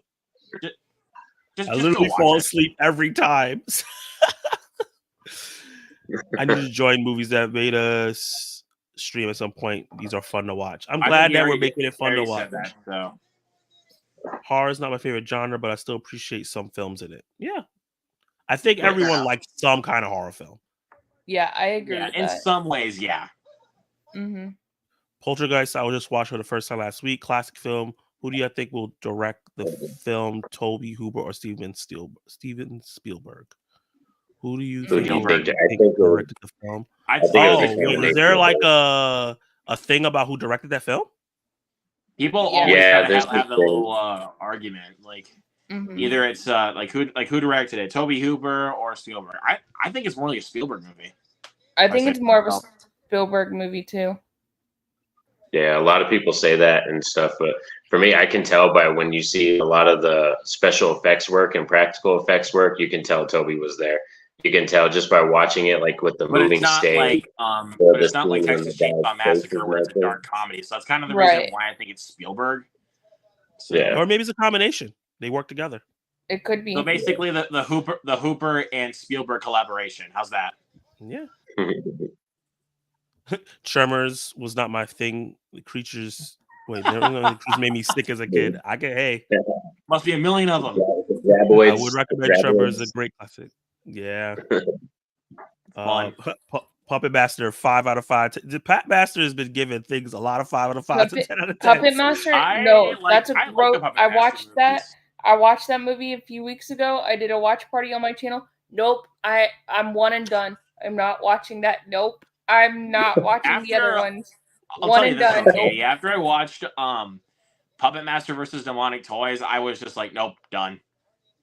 Nope. Because like I I I'm watched watched gonna that. 5. Like I actually like those 5 movies. But- because of the leeches. Nope. No, thank you. Nope. Yeah, Oh, the leech yeah. woman. The leech woman. Yeah, leech woman is Got this dope. leech.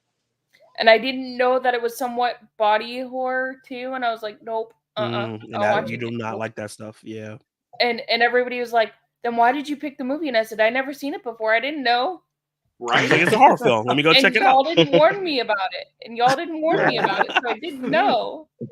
There's 14 The Fly of is those great. movies. Jeff Goldblum is great. I really like the chemistry with him and Gina Davis. Yep. It's great. Yeah. Have you seen Nightbreed? Oh, No, with I Oh, have not. I've Clive heard of Barker film. Nightbreed. That's a Clive Barker movie. I'm gonna maybe next time I go to Oh. Best Buy, I'll pick it up because I mean I know they still got the 4K there.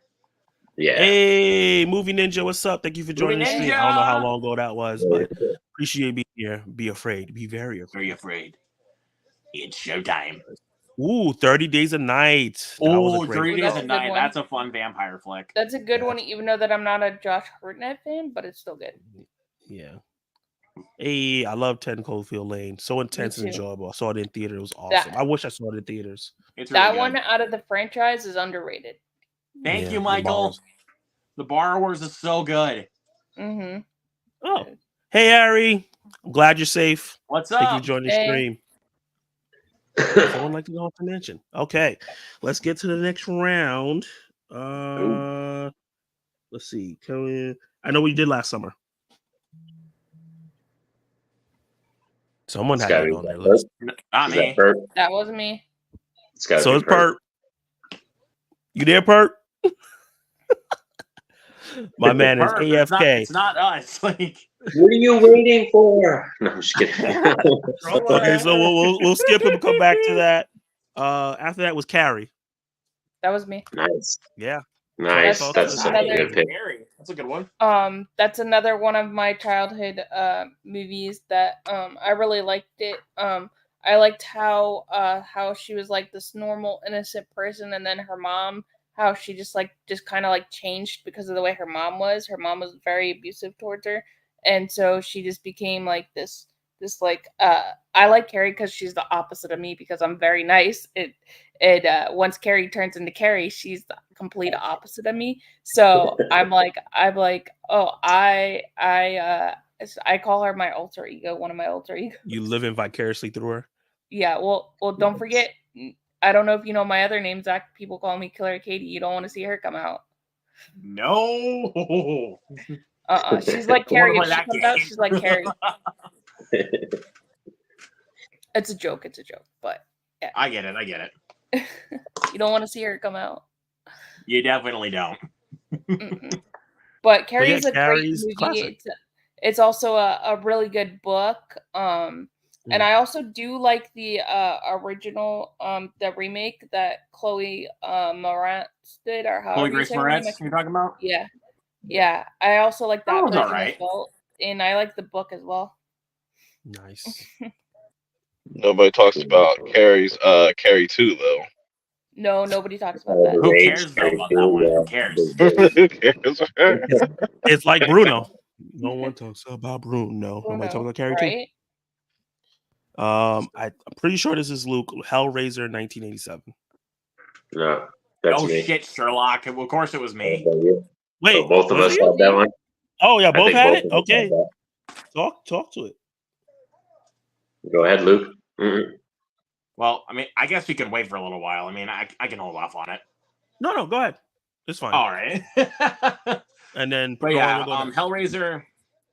When I first watched that film, it was during the pandemic, and because I was looking for a horror film to watch, and I saw that one, and I was like, that was really good. And then the last few times, like I think the second time I watched it, I was like, bro, this movie, this is on another level. Like in the last few times I've watched it, I think I can firmly solidify that Hellraiser, this version, is my favorite horror film of all time. Like it's mostly because of the story. It doesn't just rely on carnage until mostly like the last 15 minutes. This movie puts story first before carnage, and it really does work for the film's benefits. It has a much stronger story than the remake does, which by the way, I love the remake. Don't get me wrong. I love that remake. But the story they decided to tell with this version, I was really on board for. I thought the characters were really well fleshed out. And also the Cenobites. The practical makeup that they used for that. Holy fucking shit. Like the practical makeup that they used for that and the practical gore effects, all fantastic. And also Clive Barker directed the movie himself. Like it's based off of his story, but he actually directed this one, and it really does work. Yeah, see, there you go. There you go. But yeah, I love Hellraiser. Yeah, it's such a good film. It For me, it's the first film that sparked me for having like literary love for movies. Because once I watched the movie, I was probably like 9 or 10 when I saw this movie. I had to go get this book. I had to, and I've had this book ever since then. Like this book and the movie, fantastic. Oh no! Uh-oh. Oh no! He's been sucked into hell. Did he do what Katie did? Everybody quit. Everybody's But disappearing. Nora, I had to make the joke though when you disappeared. I was like, he's being sucked into hell. They heard you talking about him, and they're like, "Let's get him." No, he's down in the basement. He went down to the basement. He got the mysterious box that sucked him into hell. But yeah, also, we said, have so many good not your movies, literary too. love, right? Yeah, So like honestly, really if love. my internet would have been out, I would have done it. I would have done the stream on my phone. I've done it before. I get you. Yeah. So with Hellraiser and it pushing you towards books, what other horror films did you end up like reading the novels based on or getting into?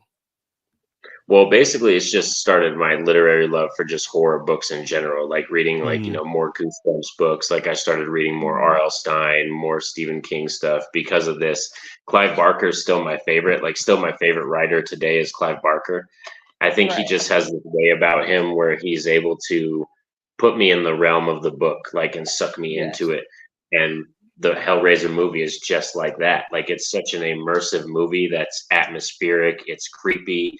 And Doug Bradley, we have to talk about Doug Bradley as Pinhead. He's on screen for only about 7.5 minutes, and he's like the most recognizable thing about this movie because he's so amazing.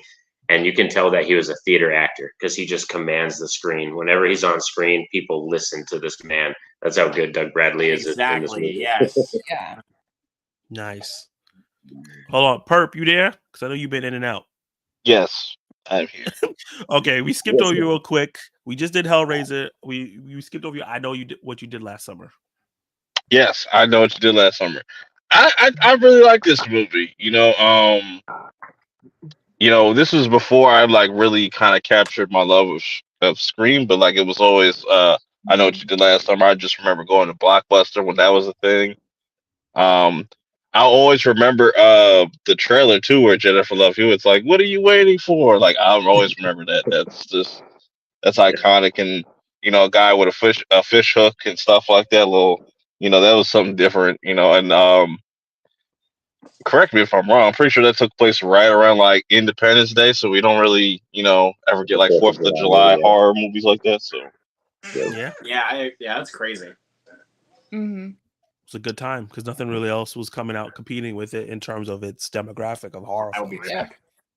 Yeah. Do you think? yeah, I love Jennifer Love Hewitt. You know what I'm saying? Like at that time, Can't Hardly Wait and all that stuff. I was digging it, so I was just like, yeah, I gotta watch this. So That's I definitely one like of my it favorite horror because films. it's a whodunit movie. I love whodunit horror movies and slashers like Yeah. that. Just because you never know what's gonna happen. Yeah, and it's not just the gore. It's like you're trying to figure out the mystery while also the horror stuff is happening. So it's like that combination. I think that The Haunting of Venice tried to do that, and it did it pretty decently. So I still that was haven't recent. seen that. Yeah, You guys got it. You- If you guys have not seen Haunting in Venice, you gotta check it out. I knew he was gonna say that. You Sweet. gave a very positive review. I love A Haunting in Venice. I should go see it because I work next to a movie theater. Oh, nice. Hello. I I work wish. inside of a mall, and the movie theater's right outside the mall. I should honestly go like one day when I'm off of work. yeah, Just- every Is your, day. is your theater still playing it though? My theater is. Yeah, Oh, it's still wow. in some My theaters. theater got rid of it like when Saw X came out. Like they got rid of it, and I was just like, damn. It's like one horror Like, movie that's for just another. bad. Like, Yep. because when I saw this, I saw it twice, and the second time I saw it, me and my best friend were like the only two people in the theater. Like, that just That kind was of Yeah, shows when I you went that people are not supporting good films like that. So Yeah, was when I like- went to see it, it was like 3 people other than me. Oh wow. that's just sad. Like, But it's Dude, also great Haunting because I don't have to is worry good. about people talking. Yeah. I mean, that's true. But when you have the entire theater to yourself, you just have like all of the freedom. Like, Yeah, I do backflips, cartwheels, all that good stuff. Idle Hands. Who pick was that? Ooh, Norris! who Of got? course, it was his. Oh, that's such a good pick. Idle Right Hands, here. bro. That movie is. Oh It's yeah, crazy. this was my introduction to Devon Sawa. Like before Final Destination, I saw him in Idle Hands, and man, this is horror comedy at its finest. Freaking hilarious! This movie is another movie, Ew, kind of like that's disgusting. Larry Cohen. This is another movie like Larry Cohen's The Stuff that it knows exactly what it is, and it's trying to be hilarious and funny, but it's also gory. It's got great stuff where it's kind of in the same vein as like Evil Dead. It's like a cross between Evil Dead and like Larry Cohen's The Stuff. But oh man, the practical effects are great in here. Devon Sawa is funny. We got Seth Green in here. We got Jessica Alba in here, I think in her first movie. I think she was like 16 or 17 when she did this movie. She was pretty young. And it's just always a nostalgic love movie. Like I could pop this on tomorrow. I can watch this the day after that. And then somebody could come to me on Friday and be like, I want to watch this movie, and I'll still watch it because I'll never get tired of Idle Hands. It's an Yeah, absolute like, bro. And despite it being a horror comedy, like, bro, that movie goes places, like, legitimately. Yeah. Especially, I would say, especially the scene, which it's, by the way, the cameo is given in the trailers because it's a 90s movie, so it's not necessarily a spoiler. When The Offspring, which, by the way, one of my favorite rock bands, is in the movie, Dexter Holland gets his scalp ripped off by the hand. Mm-hmm. That's a And I real was practical like, effect too. That's not a oh, CGI God. thing. That's an actual practical effect too. That's Oh. real.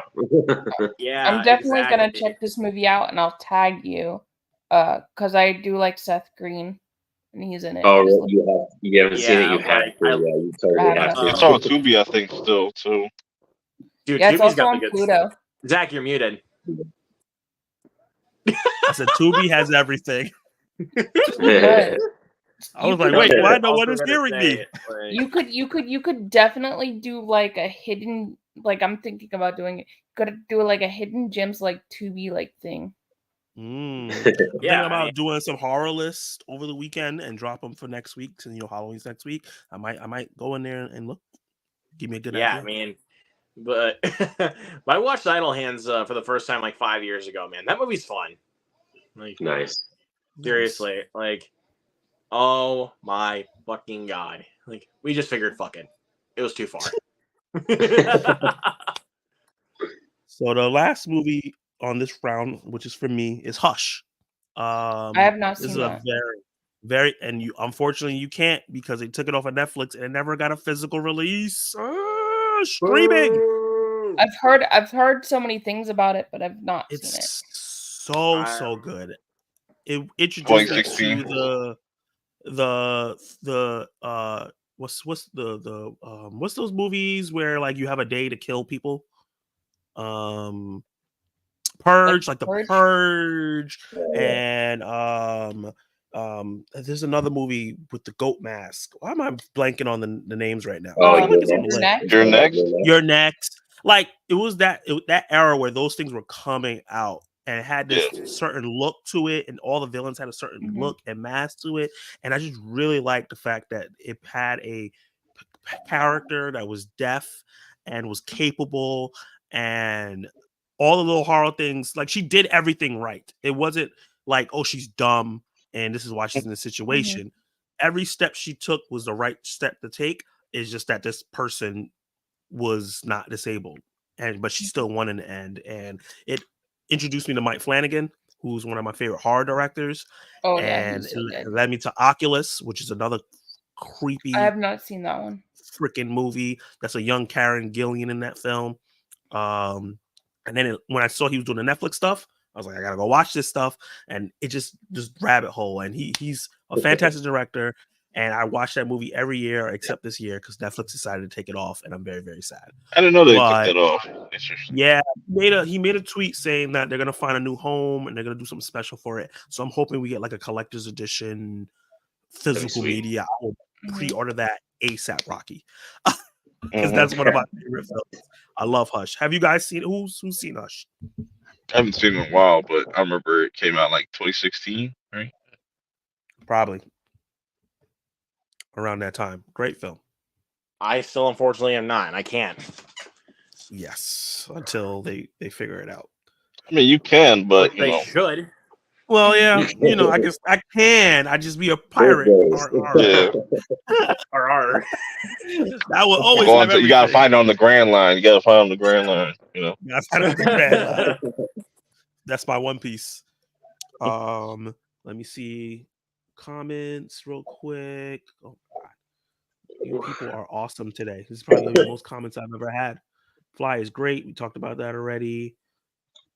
Choke on them. What the heck? Oh God, from Day of the Dead. That's Okay. Day of the Dead. From Day of the Dead. Yeah, it's Yeah, a Day of they're the gonna Dead. laugh film. at you. Gotcha. I thought it was Robert De Uh, Niro for a second. And this guy, Pat We Master, I know he did last summer 5 out of 5, 10 out of 10. Another 10 out of 10 for him. Jesus, dude, chill. Bring Killer Katie out, LLJK. I don't want to see Killer Katie. This is a movie we gotta make. Y'all We don't have want to- to If see you her. want to if you want show a killer you. movie, go watch Totally Killer.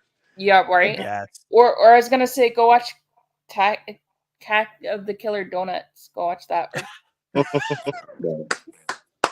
Have you guys That- seen this film? well, Sentinel? That Katie, is I thought one you of were my about to say guilty Attack of the Killer pleasures. Tomatoes. That's one of my guilty pleasure horror movies to watch. And I Right. actually got to interview the cast of that movie. Wow. That's awesome. Nice. Oh, We need to bring that back. Like, can we bring it back? Can we bring back like the Attack of the Killer, whatever? Like, Donut. plant Attack of the things Killer, or like Attack of the you Killer know, Tomatoes. or like the Attack of the Killer oranges or something like that. Like, They just also bring have, back Terrifying Fruit. they also have Attack of the Terrifying Killer Fruit. Couch too. Yeah, like I let's bring see that that. stuff back. That sounds okay.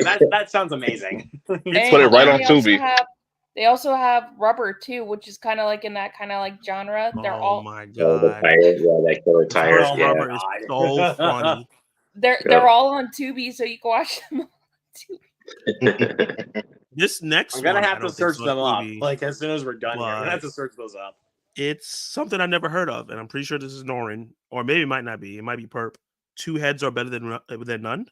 Who has? Yes, that's the Keenan and Kel movie that they came out with back in the 90s, back in the day. Yeah, back in the heyday, where like Google that. Nickelodeon was putting out little Halloween specials and stuff like that. That was their two heads better than. I just always remember like that movie is such a spoof on a lot of different things, like ignoring the warnings and stuff like that. Like, yo, stay away from Rockville. Yeah. And then like Kel would be making fun of it. Like, yeah, he's like, stay away from Rockville. Or just like, Yeah. I just really like that. I thought they had some genuinely like creepy moments, like especially when they're in, like the hotel and stuff or the motel or whatever. Yes. And it's just like certain things. It was just a very playful, but also had some effective scares in there as well too. Yeah, it did. Nice. I never heard of this, and I remember that. love Keenan and Kel. That's crazy. It's like Welcome a to spoof Good off of their Burger, home show. of the Good Burger. Can I take your order? Good Burger 2 is coming Have out to every soon. time you guys point out Keenan and Kel. Have to do the Good Burger joke. Yeah, It's coming I'm out kind of soon. excited for that. Yeah, Yeah, Nickelodeon was coming out with quite a few different ones. Like they had Crybaby True. Lane, which I haven't seen in so long. Like I want to find that movie somewhere. But like they were doing a lot of different like Halloween specials, and this one I remember them playing on Snick and whatnot. For those that don't know what Snick was, that was like when Nickelodeon had their Saturday night like lineup and stuff like that. So Yep. Yeah. gotcha. So next up is Trick or Treat. That's me. I love that movie. Nice. I love that Solid movie picks. because I love anthology. I love horror anthologies. And I like the character Sam, how he's the character of Halloween. Even if you don't like Halloween, he's gonna kill you. And it's just a fun movie, and I just like how he is the legend of Halloween, and how he acts with other people, and he just like lights stuff on fire, which is interesting, and kills like people and stuff, and he's just cute the way he is. But once he takes off the burlap sack, you find out who he is. Yeah, and it's just a really interesting movie of how Halloween was created, and if you don't believe in Halloween, he's gonna get you. So I just enjoy Don't it. get you. Mhm. Trick or Treat's my favorite. Like that's literally like my favorite like anthology movie. Like period. It's a really good perfect. anthology movie. It's really good. Yeah, it is. Perfect. That and Scary Stories to Tell in the Dark or whatever. That's also a really good one as well. That's a good one. So I like both of those. Zach, you're muted again. God damn it! I heard the VHS movies are pretty good anthologies as well. Yeah, they are. It's a good The first two I actually really like. I don't like the third one. I don't So I just need either. to watch the newest ones though. VHS 85, VHS 94, VHS 99. Those ones are really good. Those ones are really good. I reacted to one of the shorts on my channel because I was like, let me look into it first, see if I really liked what I saw.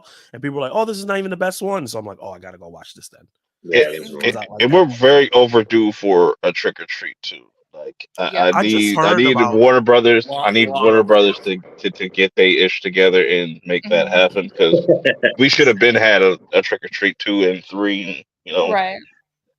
I heard it's happening. Yeah. So And also when I went to Halloween Horror Nights one year, they had the Trick or Treat house, and that was really cool because they had Sam up on the ceiling. He came up on the ceiling, and he had his like lollipop, and he would try to hit you in the head with the lollipop.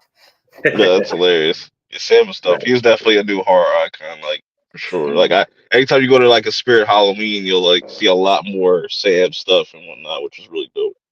Mm-hmm. Yeah. next up is Bram Stoker's Dracula. Nice. That's me. It's gotta be Luke. Yeah. Yep.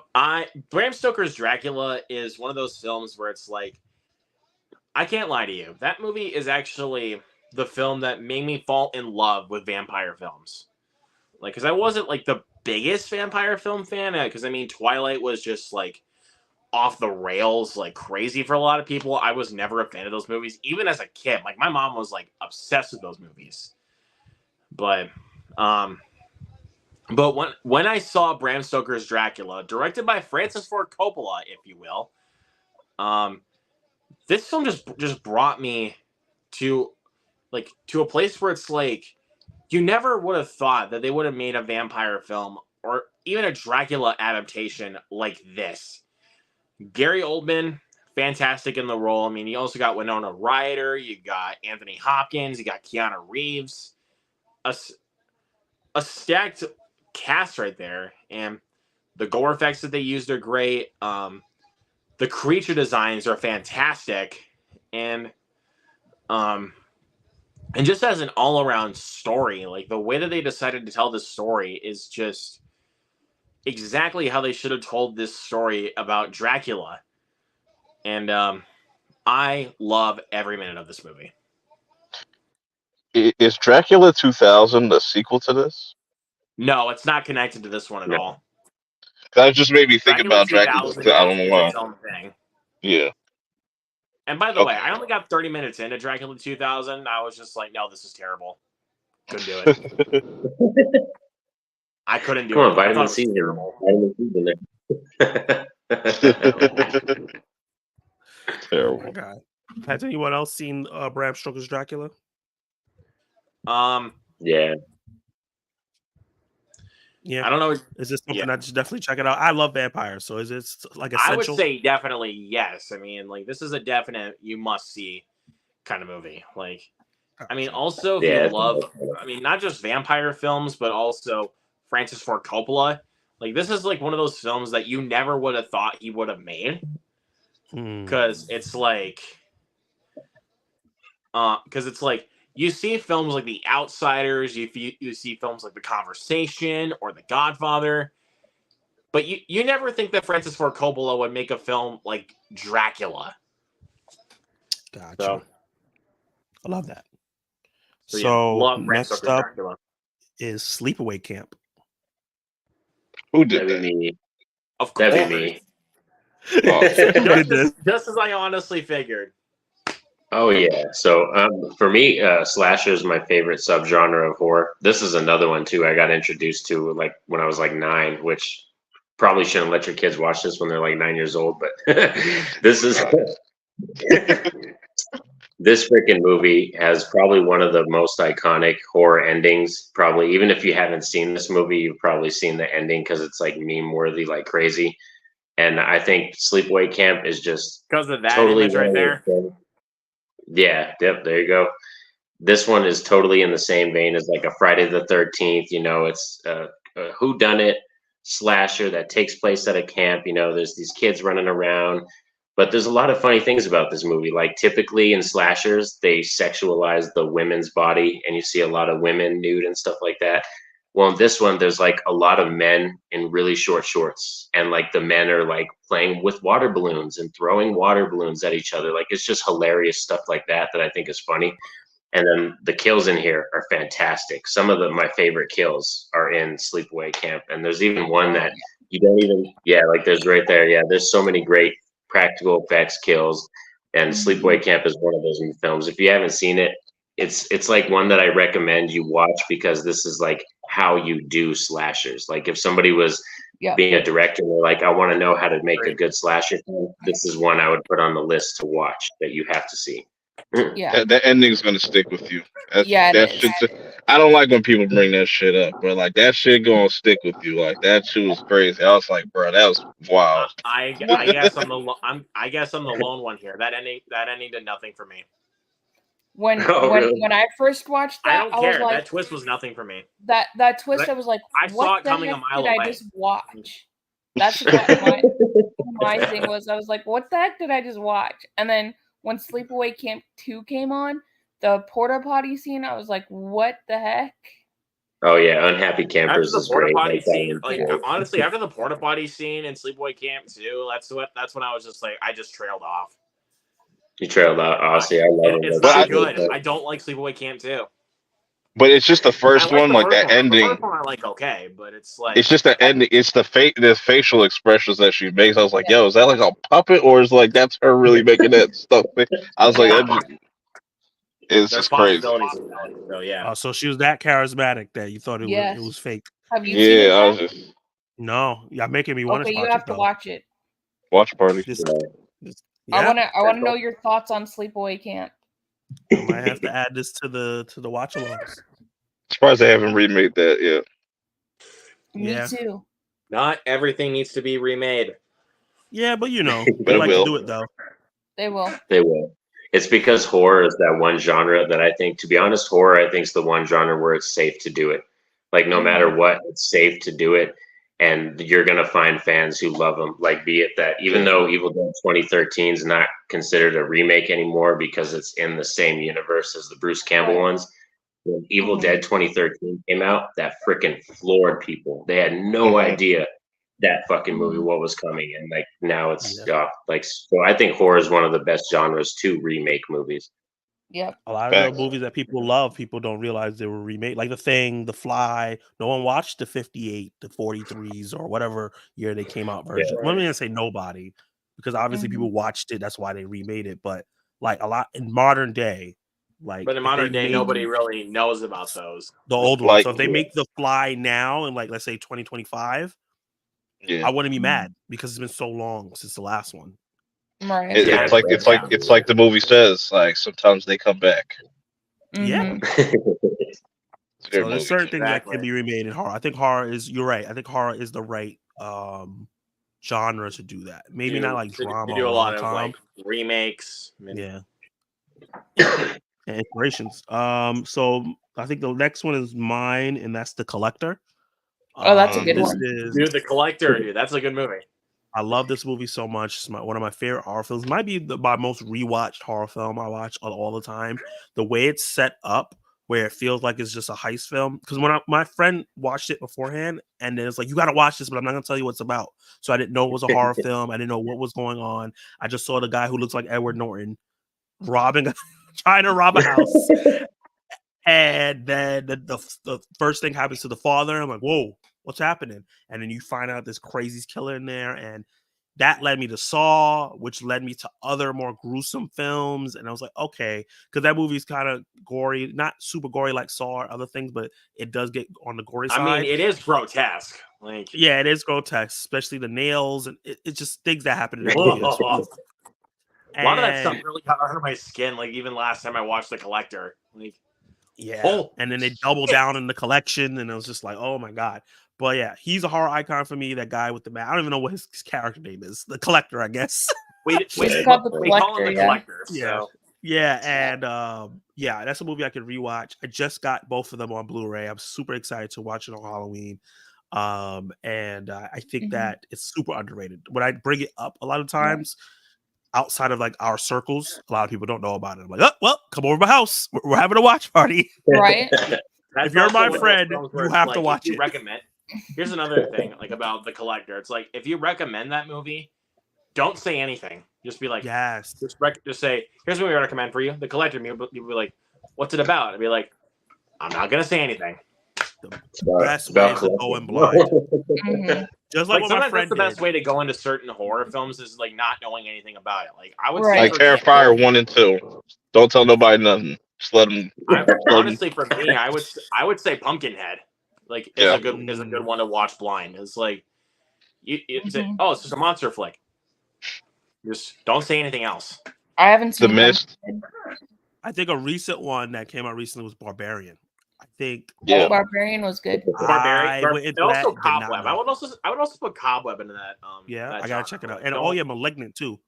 Oh my god, Malignant. Like, what am I watching? More recent. When Evil Lurks, I just go into it. Yeah, enjoy it. Just enjoy it. I can't wait to watch that. I can't wait to watch that. That's better when you don't know. Comes out. I think it comes out this Friday. Oh, I know a good one where it's like you should not really know much about it. Just walk into it and be like, oh, what's this gonna be? Talk to me. Yeah. Talk to me is a good one to not know anything about. So coming up next is The Conjuring. That wasn't me. I feel like it was Katie. The Conjuring, that was me. Okay. She was out here. Sorry. Somebody was messaging me from work. Sorry. I knew it. It's always that. Anytime she's unfocused, it's because she manages a store and somebody's mentions her. Go ahead. Talk about The Conjuring. Yeah. So I like The Conjuring. I like how it's a possession movie, and I just like how it's based on a true story, and how like they bought the house, and like the creepy scene when they like walk out and see these like hanging like ghosts or something or whatever they were. And I just find it very interesting, especially the ending, like that plot twist of the whole like movie, like that lady that jumps out at you. I was so scared. I actually haven't seen The Conjuring yet because of Insidious. I thought it was like Funny. tied into each other, and Insidious scared the shit out of me, and I was like, I'm not watching The Conjuring. Right. It's Well, oh I come can on, tell you gotta watch So The I can Conjuring. tell you the Insidious is more scary than The Conjuring. I can tell you that. Oh, okay. So I disagree with that, I'm but not gonna lie, I agree with that. But it depends Well, that's on the thing what, about horror. I tell people it depends on what scares you. yeah, What scares you more? Like Insidious scared me more than The Conjuring, I guess, because The Conjuring to me, I've seen stuff like that in like real life and stuff like that because I've had some like experiences. So I guess Mhm. that's why Insidious scares me more than The Conjuring, but I don't know. I Yeah, I get it. don't know if they get that red face coming from behind that lady's head. That shit Darth Maul. got me. Oh my, No, yeah, the thank Darth you. Maul Holy demon. fuck. Yeah, what is I was happening? never like I still have to kind of get through the Insidious because it's just like that. Once I heard it was like PG-13, I kind of like that's already like a red flag for me. But like I always Yeah. have a hard time finishing that first movie. But Gotcha. You need the I gore. get you. I think I if you still could haven't make a even seen really the good Nun horror movies, and film, I know they're part of the PG-13, Conjuring series yeah, right now. I heard you still can haven't skip seen them. Movies are not good. I I like like Valak Annabelle though. though. I like Yeah, Annabelle. Annabelle 2. Annabelle 2 is Animal dope. Creation. I saw those in theaters. Annabelle freaked me out because I had like those dolls growing up, those type of like dolls growing up. Yeah. My Mm-mm. grandma would buy them for me No. for Christmas. And so Annabelle, like I was like, she don't do nothing for me. Because I had those But yeah, but the Nun movies, those can kiss my ass. I like Valak though because he gets busy, man. Like he will definitely put some hands on you. Like I like that. I was like, oh man, this man's really aggressive when he needs to be. Mhm. The Nun Um, kind of reminds me of that like gypsy lady that you see on like TikTok or something Mm, like that. yeah, mm, it's got a cool Okay. design. I just feel like after that painting scene, they try to one up that. They can't one up that. Like that whole painting scene was that was a great scare. Yeah, it's good. Yeah. so next up is Puppet Master. Ooh, who had Puppet Master? Nice. It was probably me. Yeah. Nope. So Perp talk. I thought it One was and Norn. I know Norin just hit a series on it, so I was surprised I didn't see it on his list. But Perp had it, so let's talk. Yeah. Yeah. So go back to memory lane because like my first introduction to it is like in first grade. I had a friend named Max. He was a little bit of a weird kid. He definitely seemed like the way I was like he was way too young to be into like a lot of horror and stuff. So it made me kind of think that he might end up on a list somewhere one of these days when we get older. But that aside, that's how I kind of got into Puppet Master and stuff because like I like the whole idea of these puppets that come to life. Almost kind of gives me Child's Play vibes, but they would mostly aim at like the bad people and stuff like that. They were like kind of protecting, certain people, and I like the Blade's design where he just has a hook and he has a blade. Or Chester, he always would switch up his mood. He doesn't talk or anything like that. Then we got like you just got a bunch of different characters that came along with different movies and whatnot. You got like Pinhead, uh, yeah, Torch, six shooter, or whatever his name was. So they just had all these cool designs. I'm surprised they haven't brought that back because I just remember that it's just very vaguely, not vaguely, but also just like the theme song, is just one of the best like underrated horror theme songs. I feel like in my opinion, but that's definitely one of those movies that influenced me to get into more horror. Nice. Nice one. Yeah, Puppet Master's great. It's such a great It's franchise. fun. Like, Yeah. Okay, so that's got to add it to the list of many movies that I have not seen before that I need to check out. Because the way you there's described it, it 14 sounds minutes. interesting. Yeah, it's really cool. I just like all the different little characters that they have, all the different puppets and stuff that come along, like through other movies and whatnot. And they're kind of funny too. That it's kind of silly when you see it, like somebody like Pinhead or something like that. Like he pretty much looks like Kingpin and stuff, and he's sitting there beating people up, and he's only like 6 inches tall. Like he's sitting there beating people up, like it's hilarious. But he like choking people out, like He like breaks his it's lady's it's ankle, great. like, and everything. It's It's great. crazy. Yeah. Crazy. That's awesome. So there's a little bit of a comedy and lightheartedness too, because obviously it's puppets, so it should be. Yes, Yeah. there's a little bit of comedy to it, but I will not watch that again. I will not watch any of the others. Because it's too scary for you, or because you don't No. like them? No, it's just because the it's leech. body The gore. horror. Said the It's gore. body Oh. horror Yeah, the body and the horror. leeches. Right. Gotcha. I'm not gonna tell you because you haven't seen it. But the leeches, nope, can't do it. Mm-mm. Blade's my favorite character though. That's my favorite. Going into something for me, Let the Right One In. I haven't seen Which that. one? The both of them. I actually enjoy Okay. both, and the TV show. I don't think there's a bad adaptation of this story so far. Luke was talking about earlier about parents walking in and what the hell are you watching? And that's why I wanted to save the story for specifically this movie, because I was like, when's that gonna come up? so I'm watching this movie, right? And I'm watching the original one, the foreign one. And there's a scene where Right, she yeah, that just one. killed someone outside, and then she goes through the window to go inside of the kid that she's friends with. So, like in the movie, he has no shirt on. She's covered in blood. She takes her shirt off, then she climbs in bed. My mom walks in while that's happening, and she's like, "What the hell are you watching?" I'm like, "Ma, it is not what you think. It's a I can horror explain. movie. This is not." She always came in at the weirdest times. When I'm watching Dragon Ball Z, the Ginyu Force are bending over doing weird stuff. When I'm watching Sailor Moon, they're changing and you can see the cuff of the boob. She's always coming in. BET uncut. No, don't do that to me. But yeah, I remember that movie being great, but I specifically remember that moment of like, oh man, I gotta be careful what I watch when my mom's around, because she's gonna think I'm a little weirdo, and I'm not. It's not weird. So foreign Really film, normal. it's really normal. But yeah, no, it's just a great concept. Or basically, different take on sometimes how vampires. I'm thinking of this like how sometimes like grandparents would say like, "There's too many weird things in this for my grandson." Right? Yeah, true. Hell, even And like it in was raunchy just such a great comedy, like movie. there's too many curse words for my grandson. Oh God, forget about that. Can never show a comedy when I was. I told that story on my last stream, not my last stream, but my physical media stream about like a story about a comedy movie I shouldn't have been watching at that age. But yeah, so many moments like that has happened. But that one was the worst one because it was just so egregious. Two kids with no shirts on and blood and in a bed. When you just say it out loud without the context. Yeah. Somebody gonna clip I you. have seen Let the Right One In though. I'll just say that I have seen it.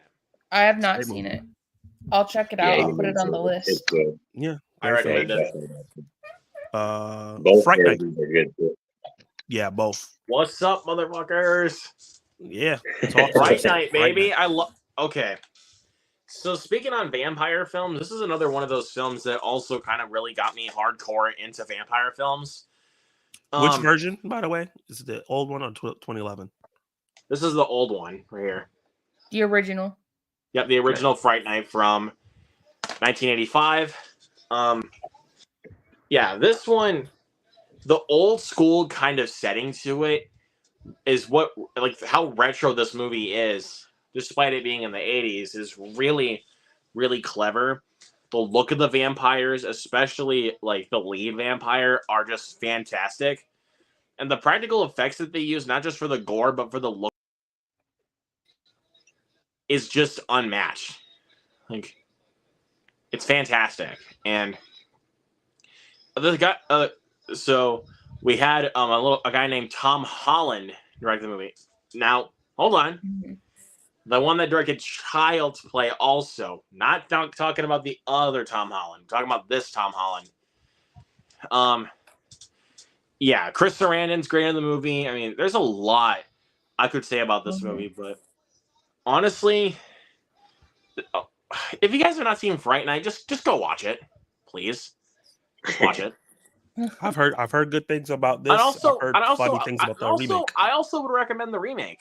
If I'm being honest, I would recommend the remake from Craig Gillespie. It's not that bad. Look, Yeah, the remake stands on. Norrin, wait, which way am I pointing? Norrin's, what the hell? Norrin's point, whatever. You know what I mean? Norrin's point about remakes being good at horror. It's holding up. Exactly. I mean, like with Fright Night, it works. Like, Definitely. Especially Anton Yelchin, we miss him a lot. He was great as Charlie Brewster. He was great. Yeah, and dude, Norrin, the vampire, the look of the vampires, dude. They looked awesome. Chef's kiss. Yeah. I like when vampires. You can't get better than that. Like when it comes to practical effects on vampires, you can't get better than Fright Night. Right? Exactly. You cannot get better than Fright Night. What's next up? Norrin. Yeah. So Poltergeist. So this is my supernatural, like haunting type movie. It's Poltergeist. Like over anything that's like that. Like I like this. To me, is more classic than The Exorcist. Like everything about Poltergeist is just such a fantastic film for me. And be it that it has some of the best, like I said, practical effects, but also like we were talking about earlier, how like we had Toby Hooper involved, but also Steven Spielberg. You could feel that family element is very strong in this film. The story. We also have, some really good cast members, and like it's very sad too that we've lost a lot of these cast members, which is really sad. That kind of makes me, gets me teary-eyed when I think about it. But also the franchise is good. Like I don't think Poltergeist 2 and 3 are as bad as a lot of people think they are. So this is one of those franchises that I think they all actually kind of hold up really well. But yeah, for me, it's Poltergeist, like over Exorcist, over The Conjuring, over any kind of haunting, supernatural type movie. This is the film that I return to the most. Yeah, a lot of weird stuff happened, to the cast and crew and stuff like over the years. Like it's bizarre. It's just one of those films. Yeah, it's very sad. Like we lost like Heather O'Rourke. We lost her at a very young age. Even the actress who played her older sister, she sadly we lost her in a very tragic accident too. Like sort of stuff that happened to her. So it's really bad. Like that.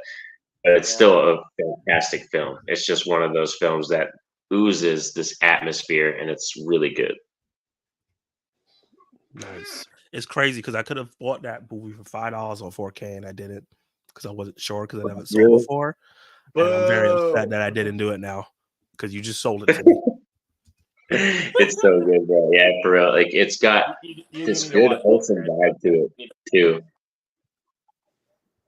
Yeah, I'm gonna have to go definitely cop it and check it out because I just recently went back and watched The Exorcist. As you guys know, I did a review and I really enjoyed that movie. And you're saying that's better, so I'm definitely gonna check out the Poltergeist. Up next, it's me again. How did I do that? This movie, I don't know if people really know about it. This is a really messed up movie, but it's called The Den. Yes. So I know a lot of people, when I bring it up, a lot of people don't know about it. It's basically this girl that you see on the cover here. I think this is her right here, or her right here, the smaller picture. She is on one of those sites that's like chat roulette, and she's just going through it while she's doing her work, and then she matches up with a girl, and then the girl gets murdered while she's on the chat roulette, and she doesn't know if it's real or not because it's chat roulette, anything could happen. And then because she was like got involved with it, the person hacks her computer and she becomes part of a snuff film.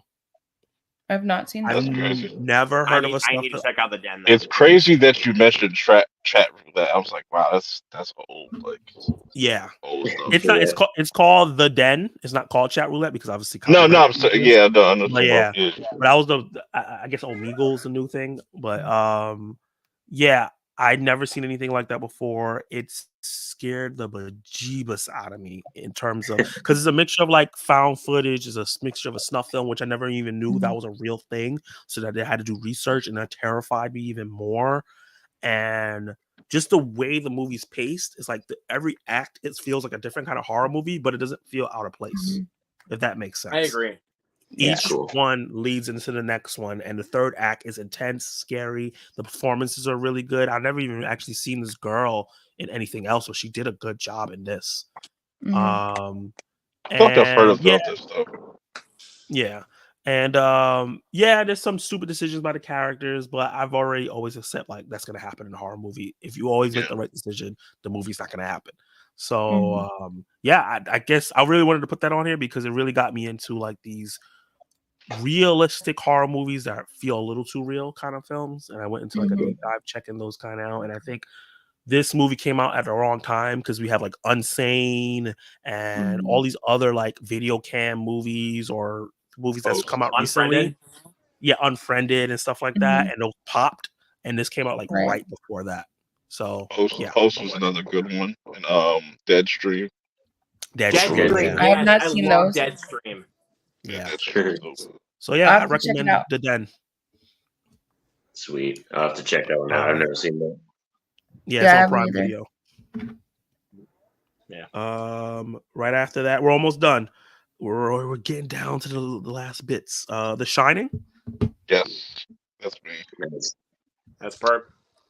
Shining is like my favorite horror movie of all time. Like, there's just something about it that's just like, you know, I don't know. I don't really know how to put it into words. It's just that type of like, it's just a perfect horror movie to me. It's just the setting, like you just in this creepy ass, big ass hotel in the middle of winter. You can't go nowhere. You know, you're locked down essentially, and it's just you and your family. And then when your family members just decides to go crazy, hey, we're just gonna try to kill you. And as big as the hotel is, it's like there's not that many places to run, so it's pretty crazy. But yeah, this always had like a special place in my heart, like as far as all different types of horror movies and stuff like that. Jack Nicholson and stuff, it just incredible performance. It just it's crazy. I love this movie. Yeah, I've always heard fantastic things about The Shining, so I definitely got to check that out. It was like at the top of my list for horror films to watch. Yeah, and also they have a documentary called like Room 237 that's really interesting. Kind of gives you a little bit more insight, similar to like The Exorcist. They got the documentary series on there on about it's on Shudder. It's called Leap of Faith. It kind of gives you like a more insight on the films and stuff like that, and you know, like the symbolisms and I just thought it was a really dope movie. Just there's always something happening. Whether you don't pick up on it or not, but just there's always something happening, and you can kind of just see Jack like descend into madness like very slowly, and you know what I'm saying, and it's fantastic. That's dope. Yeah. Yep. The Shining's a really good movie. All right, I think I realize this is me again. I don't know how I did this. The order got messed up, but 28 Days Later. I just want to. Everyone's probably seen this movie. Another classic zombie film. The zombie film that changed my mind about zombie films because it was taken with such seriousness. It's not goofy and stuff like that. And it was more modern. I felt like obviously they have the old school ones that people love, but this one is a little bit more up to like date with the way it looks. And young Cillian Murphy. I forgot that he. I call him Cillian Murphy. Yeah, I think it is Cillian. And just the thought of like waking up and no one's around for so long, it's a scary thought. And that's more scary than the zombies. Like, what do you do? Right. Like you have And no one to talk to. Also, what's the type of infection that the zombies have? Rage. Blood. Yeah. Like as soon as like the blood touch you, the blood touch you, your eye, anything, get your orifices, like that, it's a wrap. You're done. It was like one of the first like fast moving zombie movies too. So that's always a scary thing. They're always Especially slow in in your also, brains. I also want to point this out in 28 Weeks Later, that chase scene at the beginning. Holy shit. I Yeah. love that movie. I really hope they do 28 years. Since 28 you years like later. zombie movies, have you seen The Crazies? Have you seen that one? Yes. I've never seen that. Crazy. There's two versions of that. There's two, yeah. There's a remake and then there's a George A. Romero original one. Yep. I think I saw the way you described that, the first 28 days later, it's interesting because like they came out with this new anime called Zom 100.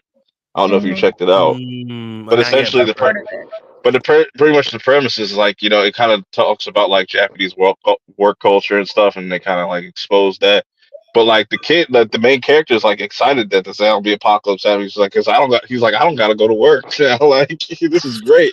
It gives him like superpowers and stuff. Like, it just motivates him. That's hilarious. Like Yeah, when I wish I'd get hit by a car so I have a excuse. Right. And him just acknowledging that like he might die, so he's like, yeah, let me make a bucket list. So that's why it's called Zom 100. He wants to put like 100 things on his bucket list before he turns into a zombie.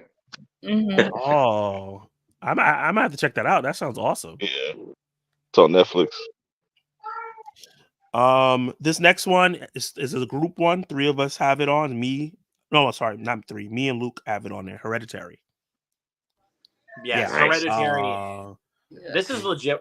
Hereditary is legitimately one of the scariest films I've ever seen in my life. It was so scary to a point where I could not sleep for the whole night because I was just haunted by what I saw on screen. The beheading scene will forever stick with me as probably the scariest movie scene I've ever seen in my life. Holy crap. Like, it was brutal. And also, the film is not just about like monsters or anything like that. It's all about the family drama, which is scarier than any jump scare. Yeah. And I think it takes a lot from that. After now watching The Exorcist after it, I see the inspiration.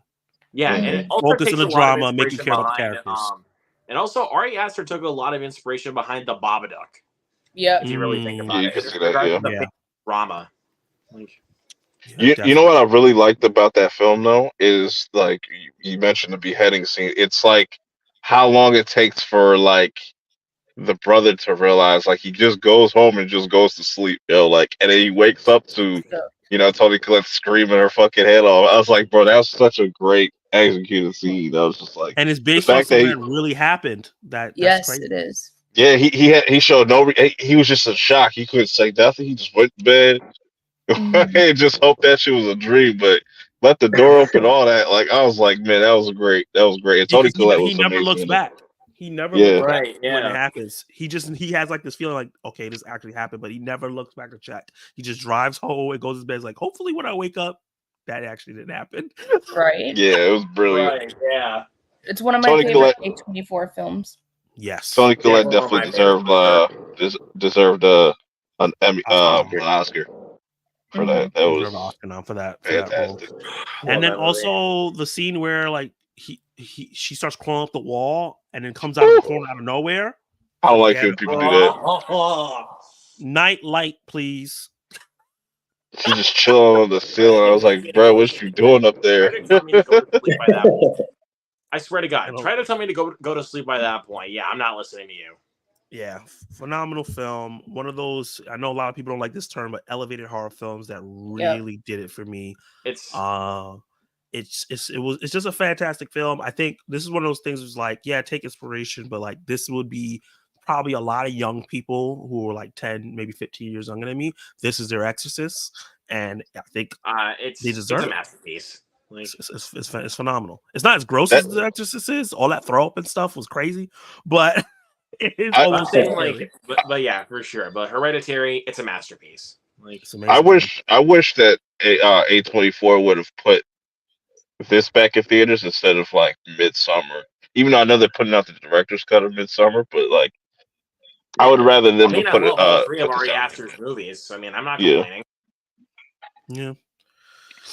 Yeah, I love Midsommar too, but yeah, Hereditary should got that spot. Let's see. The next one is there's 2 different movies, but they're in the same franchise. This is Katie and Norin, the original Friday the 13th and part 6. Part 6. Jason Lives. Yeah. So Lit. Did you Katie, want to go Hold first. on. You know what? Just for that, hang on 1 second. He's about to put the mask on. Katie, while he's putting the mask on, talk about your love for Friday the 13th, and then Norin talk about part 6. Okay, so this is one of the ones that I watched with my older brother. So me and my older brother are 10 years apart. So so he got, so I was like 5 or 6 watching horror movies. So this is like one of the first like horror movies that I actually got to watch. And the funny thing was my mom was like, you do realize these kids, because my brother is a year and a half younger than me, these kids are gonna have nightmares. Why are you watching horror movies when they're around and stuff like that? If they have nightmares, you're gonna sleep with them, right? And so I thought it was kind of cool to see, like, I know in the first one you don't really get to see Jason, but I thought the lore was kind of cool, and how his mom was basically the killer in the first one. And I just found it interesting that this kid drowned and now he's coming back for all the counselors and get his revenge. And I just think it's kind of a cool slasher film. Great concept to do that. And at that point, we didn't really see a lot of female slashers, so Yeah, that's also dope. great. Yeah. So talk about part 6, man. All right. So Jason Lives. So if you don't know me or like know me at all, just to let you all know, Friday the 13th is my favorite franchise in general. I love all the movies, like pretty much. But the first, like Katie said, the first one, just what it sparked and what it introduced was this really good slasher concept. It wasn't the first slasher film, but I think Friday the 13th is the franchise that really honed it to a perfect crafted T. You know what I mean? They really nailed down the formula. And with Jason Lives, this one for me is just comfort food. It's absolute comfort food. I love CJ Graham as Jason Voorhees, one of my favorite performances. Tom Matthews as Tommy Jarvis in here. That's probably my favorite Tommy Jarvis performance is Tom Matthews in this movie. I love Megan, our final girl. She's great. She's a final girl who doesn't put up with shit, and she actually like participates and helps out and stuff, which is really cool. So I think this film is just, for me, it's like I said, the one that I return to the most, the one I love the most. Even though I love the whole franchise, Jason Lives just oozes everything I love about the franchise, especially our intro sequence, which is very reminiscent of like a Frankenstein type movie. I like the intro sequence where they resurrect Jason. That's so great in that like cemetery. So there's a lot to love. Plus the poster, like this poster is freaking fantastic. Look at this poster. That is really cool poster. That's the whole collection. What's up? That's the whole collection. Oh, this is I have the Scream Factory box set. This is just the part 6 Blu-ray, but I got the box. That's really cool. All the films. Nice. You watch the fan films too, like Never Hike Alone and stuff. Yep, I've seen Never Hike Alone. Never Hike Alone 2 just came out. Actually, that dropped on Friday the 13th. They have Never really Hike in the Snow and Voorhees. Yeah, I've seen all those Voorhees too. is another really good one too. I've seen all those too. That fan film is on where? YouTube. You could stream all those on YouTube. Yeah. Ooh, I might do a reaction to that tomorrow morning. My friend actually knows the person that did Hike Alone 1 and 2, and he actually interviewed them. Oh wow! I still gotta watch the second one. I just recently watched the first one. I was like, this is a really interesting take because it's like semi like found footage kind of style. Like it flips between the two. Yeah. Nice. Amazing. That was great. Next up, this one is for Luke, Katie, and Norin. This is gonna be another split. We're gonna go Halloween and then John Carpenter's Halloween. So I think I'll let Norin do John Carpenter first, and then you guys can do Halloween. So yeah, go Norin. Talk about why you love John Carpenter's Halloween. All right, cool. So What? I don't know what he just said. So okay, you said me first. Yeah, you first. Yeah, I got the original as well. Yeah. So yeah, John Carpenter's Halloween is just, I know it's kind of cliche to probably put this one on the list, but it's just everything about this one is, like I said, slashers, almost like Friday the 13th. It's just that perfect slasher film, and it's almost like less is more. So when John Carpenter did this movie, there's not that much blood. There really isn't a lot of great acting in here or anything like that. The story is very simple. There's really not like a deep plot or nothing like that.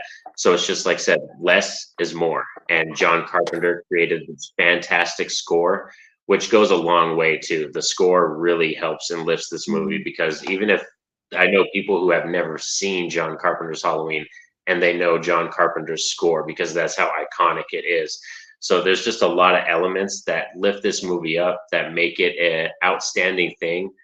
Plus, it reminds me of the Monster Fest, like Fear Fest, just AMC that time of year, you know, binging horror movies during October, the fall season. It oozes the atmosphere. Even though they shot this film in California, they still made it feel like it was some Halloween, you know, fall atmosphere, which is really cool. So yeah, I'll always give it up to John Carpenter's Halloween as being, like I said, one of the greatest, best slasher films of all time. Nice. Yes. Okay, so why do you two, Luke, you go first, then Katie? Why do you guys have the original Halloween on your list? This is like to kind of go off what Norin said. Less is more, or less is better sometimes.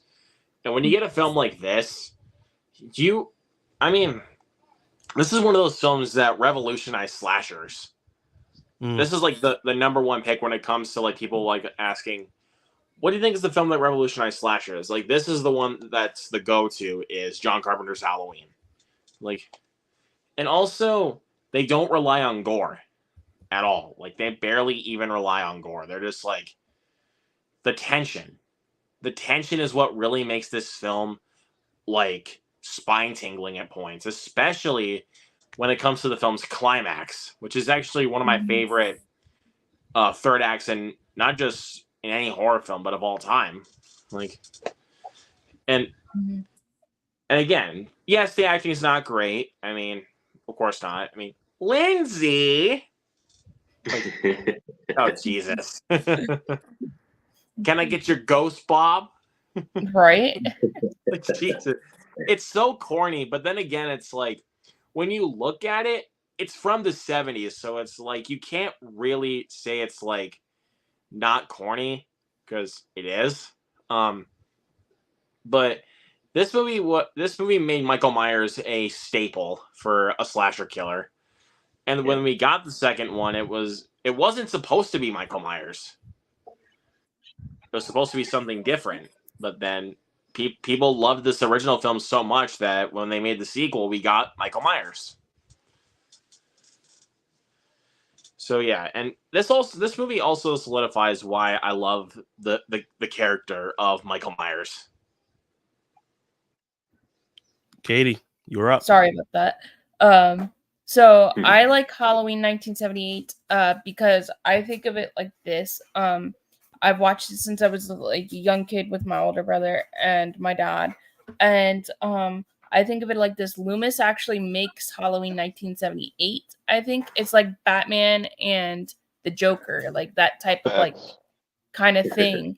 And so I liked how John Carpenter wrote it, directed it, and did the score, because back then directors didn't really do all those things. They just basically just directed the movie and then handed it off to somebody else and everything like that. So I just enjoy the film for what it is. Like I said, it's like a Batman versus the Joker. If there was no Michael Myers, there would be no Loomis.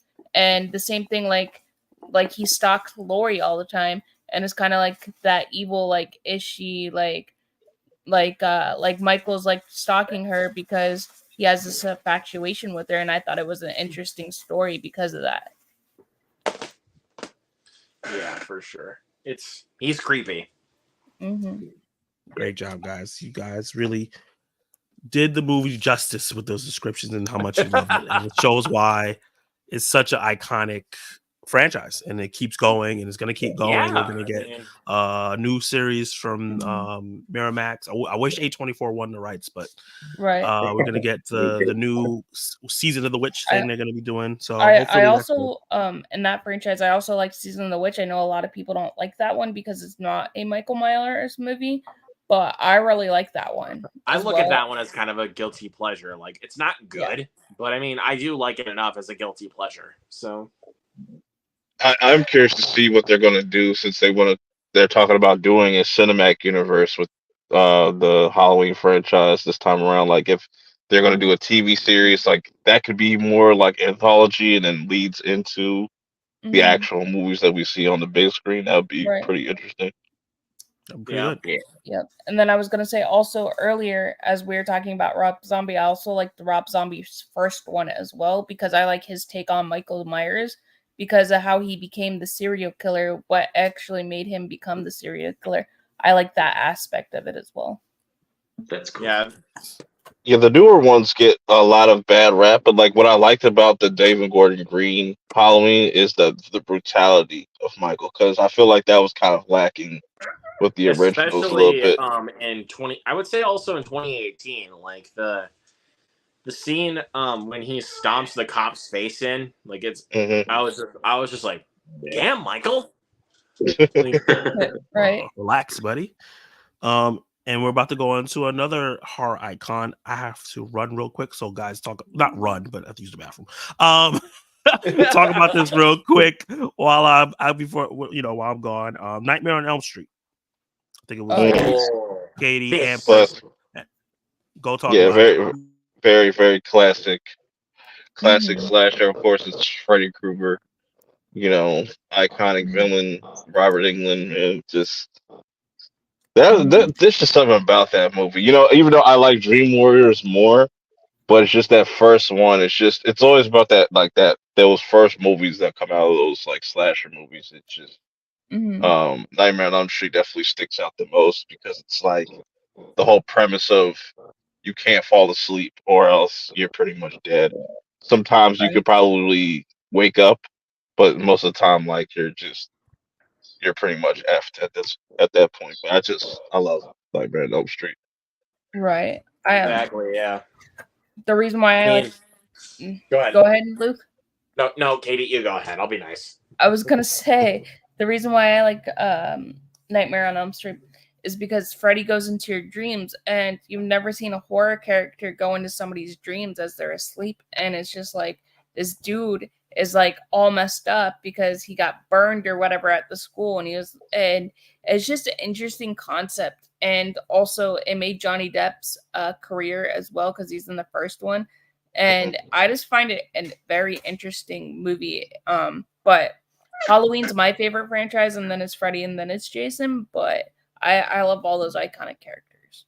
And they pulled that from like real life, like people dying in their sleeps and stuff like that, Mhm. and which add to the terror just because it's like what I love about just any type of horror movies, like where you think you're safe, you're not, you know, especially like where you're just at home, you're sleeping. Everybody has nightmares and stuff like that, but what if that nightmare was able to kill you and stuff like that? Yeah, that's a terrifying I also think kind of the premise. concept for that movie, I think they got from what they call a sleep paralysis, because when you have Mhm. sleep paralysis, you kind of have that type of thing where like a monster's trying to get you and you don't know. So I think that's where they kind of got the concept from Nightmare on Elm Street. Yeah, that's the really weirdest clever feeling way to make is sleep paralysis. That's just like the weirdest Mhm. thing to kind of like experience because you don't know what the hell that is. It's just like you can't get up, you can't move, and Mhm. crazy. I've had it a few times, and I'm like, what the heck? And then I like tried to get up, and I can't get up, and I can't move, I can't scream, I can't do nothing. hmm Yeah. But That and yeah, night terrors. with me for Nightmare on Elm Street, when I first saw it, it's another one of those life-changing horror films for me. Like, Mhm. because it actually made me scared of actually wanting to go to sleep to a certain point, because it's like I always had there's like this fear that Freddy Krueger would get me, and especially that scene, like, because I mean I would even especially have like nightmares about the bed scene, like when Glenn gets sucked into his own bed because he was sleeping, and just all of that bloodshed, like when he like whenever like after Nancy Didn't he does have a her water leg- bed? No. Yeah. Yeah, I think so. I don't know. Like it starts storming up of blood, and I was just like, Jesus. Like, Yeah. but yeah, I mean, I love Nightmare on Elm Street, the original classic. It's again, that's what also kind of made Robert Englund a household name, was because of him playing Freddy Krueger. Mhm. Yeah, fun fact, like I like watching his documentary that dropped on Screenbox. Like there's some interesting information. Like he actually auditioned for Star Wars. He was auditioning for Han Solo and Luke Skywalker. So I was like, I couldn't see that. Like I really couldn't see that, but it's interesting. That's dope. So we're about to get the last one. I'm gonna go through. I know I've been neglecting the comments, so I'm gonna run through them real quick, and then we'll get you guys out of here. We've been doing it for a while. I'm having fun, but I mean, I'm having fun having too. It's always fun That's when you good. can hang out with the other people that like the same stuff. Loves your stuff. Yep. Okay, they used a Joe Biden mask for the killer. It's only killer. Attack of the Killer hamburger. I met Kel Mitchell. He's an awesome guy. Can't wait for Good Burger 2. Snick as a Saturday night. Oh, Nickelodeon. Nice. Mhm. Are you afraid of the dark on Nick? Fire. Yeah. Great stuff. Mhm. Which trick or treat the rock and roll? Which trick or treat the rock and roll? Trick So or there's a treat? rock and It's roll the metal. trick or It's the metal horror film Trick or Treat. It's the metal horror film. Yeah, there's a trick or treat. That's a metal. I can't even talk now. Metal. I've been talking all day. Metal horror film. It's actually really cool. Yeah. Yeah, I heard about that. But we're just talking about the one that's called Trick or Treat. So The one with Sam. Got you. Have you seen Innocent Blood? Fun vampire film that's directed by John Landis. Nope. Mm-mm. I have not. Heard of it though. Dracula is my favorite love story, and in my Yes. top 5 all time. So good. Trick or treat. Oh, yeah, there you go. 5 out of 5, 10 out of 10. Again, dude, stop. Dracula, 10 out of 10. I like Keanu Reeves, but Dracula was not for me. Okay. Okay, cool. Yeah. It's, I love both Trick or Treat movies. I give them 8 out of 10. I love everybody just dropping their ratings now. It was a great slasher. The collector, 5 out of 5, 10 out of 10. Underrated for sure. Have y'all seen Crawl? Crazy film. I heard Yes. Crawl is so good. It is so Creature good. Flick. Yeah. everybody. It- Alligators. Isn't Yep, the isn't alligator one. the isn't that what's her face from Twilight? Kristen Stewart, isn't that who's in it? Yeah. No. Or it looks like her. Let me see. I think Yeah, she's a girl that has a similar aesthetic, but it's not her. Yeah. I watched that movie and I thought it was Kristen Stewart. I was like, what? So what's she doing in this? Yeah. I tried to watch Barbarian this morning. 5 minutes and 14 minutes in. I said not for me. Okay, that's fair. Nah, you gotta finish that. It takes a little while before the movie does what it does. So I guess if you Mhm. don't want to wait. But I was just hooked by like, is this guy gonna do something to her? Like that's what got Like me. it makes you think as it goes along. Yeah.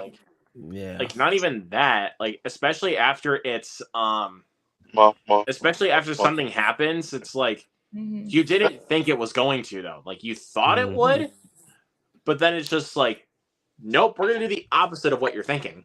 Yep. The Conjuring is good. That's something I love about Barbarian. A dad with all the daughters is always a tough role. Yeah. Creations is the best one. None wasn't too bad. It does have a good story though. The Nun 2 doesn't. The Poe Exorcist 5 out of 5, 10 out of 10. The Pope Yeah. Exorcist is good, but not I 5 have out not of 5 seen where that. the Pat Master. This is the funniest gag that's been happening all night. Nate's pretty funny. He cracks me up sometimes. Yeah. Hey DJ. Hey, Movie Movie Time Time Minute. Minute. This was like 30 minutes ago, but I appreciate that you came on. Hope everyone is doing well. Yes, we are. We've been having fun. I've been talking to your ears off. Love Fright Night. Even Fright Night 2 is underrated. Haven't seen the remake.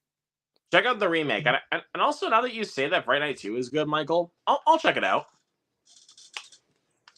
I like to visit that hotel. Oh, the Shining Hotel. Fuck no. Absolutely not. Not stepping foot in that. I saw what happened to the last brother that stepped in that. You know what I'm saying? He caught an axe to the chest. Like, no, good. I haven't seen The Shining and wanted to check it out. Leave 10 out of 10 is a and watch classic. it. Favorite of mine. The book was better, I would say. Nice. I heard about The Crazies. Great film. Haven't seen it. That's another remake. Yep. I think The The Crazies original every time and I there's see a a remake. shovel. I like them both. Oh God! Every time you see a shovel, I thought Every time I come every time you back, see a pedal is pitchfork. switch. I play musical chairs. Right? The score in Halloween 2018 and Kills is the best. Movie's pretty blah too to compare Yeah, the yeah. ones before them. Halloween's a classic. I agree to the B. Horror movies aren't about gore. It's about the suspense and uneasy feeling it gives you, often through music. Hey, Mama Minutes. All the Mama above. Minutes. Yeah. I'll say it's all the above that makes a great Yeah. horror movie. Mhm. Yeah, that's kind of Combination. true. Halloween and Friday 13 examples of this, as well as the nostalgia for me since it was my times them growing up. Nice. Mhm. Halloween 78, extremely overrated. Part 2 has better kill Yeah, score. Pace I and already knew moments he was too. gonna say that. I know he's been saying this forever. Think people put it up too high because that's what it's done for horror, yet they don't do the same for Psycho. True OG. Oh, I Like, like Psycho too. I mean, Psycho's in Psycho's my great, top but it's 20. like, Psycho 2 is better. but Psycho Psycho was 2 is not better. really a slasher film. It's only like a slasher film for like a minute. Like, so Psycho 2 is so much like, better. I'm surprised Halloween is nobody- Yeah, Psycho 2 is like better. it's morally the uneasy feeling. So, But I'm then, surprised. I was Mhm. just about to say, I'm surprised that more people don't put like Black Christmas up there, like, cause that's They kinda like- actually the one I've I was gonna honestly say. The one never that the seen credit that Black Halloween Christmas. gets, I think Black Christmas deserves. Like, I I never watched seen Yeah. Black that Christmas. recently. The first one I watched it on a watch along. Really good movie. I really enjoyed it. it's fucked and up. you though. see a lot of the It's fucked up. inspiration, like those POV shots that you see, like you know, Yeah. Zach, I Yeah, gotta you tell you, see man, a like, lot of horror especially for a first time watch, man, that movie's Mhm. fucked up. Like, I've never Yeah, it is. seen Black Christmas, so I You think should- I'm gonna do it for Christmas. you time gotta this watch year. Black Christmas. So good. It's That'll funny be a- too. It's not just like scary. It's funny. and it's crazy. The same guy that made Black Christmas made A Christmas Story. Like that's just Yes. That's so Bob weird. Clark- That- yeah, Bob well, Clark, that's- he made two of the That's greatest. just like that's like the guy that made American Horror Story. He also made Glee too, and Scream Queens. yeah, it's That's crazy. so That makes a lot. Actually, no, that makes a lot of sense now, considering where American Horror Story is going now. So makes a lot more Yeah. sense. Nightmare beat overall franchise. People saying hi to each other, which is always great. I've seen bits of the original Nightmare on Elm Street. This has been such a Somebody said fun Scream. journey. Check out the horror chat for a few up my alley. Her name is Oh, Crawl. that's right. Yes, Yeah. Kaya Yeah. Scoldario. That's from also from the new Resident Evil. I was gonna say she's Mm. also in the Maze Runner too. Oh, yeah, Nice. that's right. I have yet to find a movie that gives me nightmares, but this year Haunt probably the best newest one that surprised me. This Oh, year Haunt. is Ma- really ma- good. Haunt, yeah, Haunt is Mama pretty good. minutes. Wait until when Evil Lurks drops this weekend. You I'm really sure- like that movie? I'm sure that's good. That's going to be a lot of people going to be talking about finance. I think this is going to be the movie that a lot of people are going to talk about. You're going to see a lot of people saying like that's the Mhm. horror movie of the year and stuff. Pat Masters ratings of films, I give them 5 out of 5, 10 out of 10. Also, We go to also- Lions. Hey. Also, another like honorable mention is Hellfest. I love Hellfest. Have you all seen that? Hellfest was good. Yeah. Oh, yeah. I hate that. Get Get movie. out, Sorry. man. I almost put this on my list, but I was like, it's so new. Get but Out is good. I love that movie. I'm so sorry, much. but I hate Hellfest. Oh, I thought that movie was terrible. I love it. It oozes so much Halloween atmosphere. Y'all wanna know- Oh, Fun okay. This fact? movie right here, though, They Live. That's That's a really good I classic. love horror They film. Live. If you want to know a fun fact about Hellfest, because I Mhm. did review it last year. Yeah, it was last year. A fun fact of Hellfest is they filmed it in Six Flags, and they got the Six Flags like crew that they did for like Halloween Horror Nights type of thing, and a couple other scare actors for that movie. Nice. nice. Mhm. Have you guys seen this movie, Pulse? Pulse. I've heard Yes. of Pulse. Yeah. It's really good. Never seen it. So the beta event, the final film that's on here, and this is probably the most consistent horror franchise ever, and I'll say Scream. Oh, yeah. Scream. Yeah. I had it. Luke had it. Pop had it. Norin didn't have it. What's going on, Norin? You don't like Scream?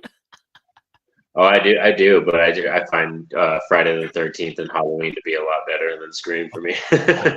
Of Fair. course, those that's totally fair. I've kind of Uh, changed on that over the years, though. Like after because it wasn't until like Scream 4 that I realized, like I have to go back and rewatch this because like I was kind of on the fence with Scream movies, but then once I watched 4, I was like, man, these films are really brilliant. How they're able to like kind of do these different twists and stuff, and you know, Mhm.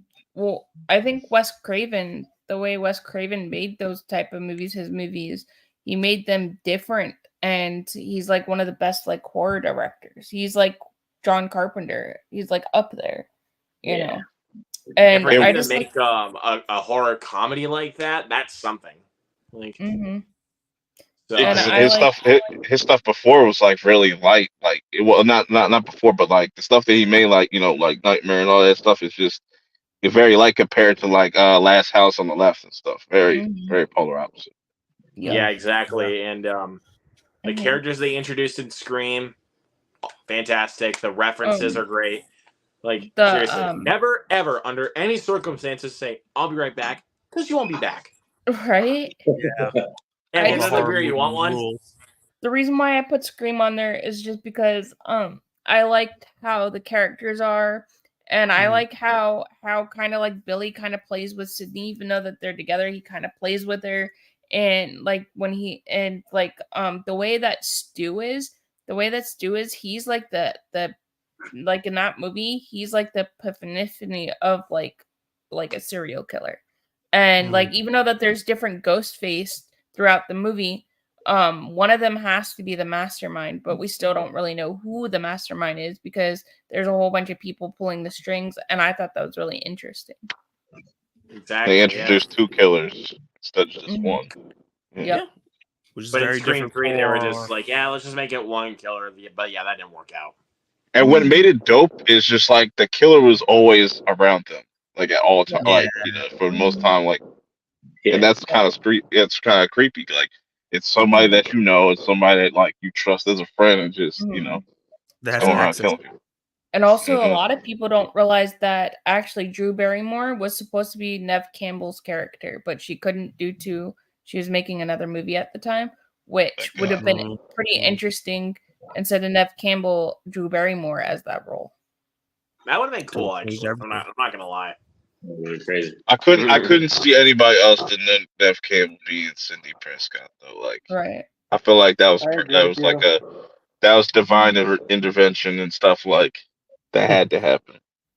Also, Mhm. the fact that she didn't get to do it and she only got to do the beginning, I think, was for the betterment of the movie.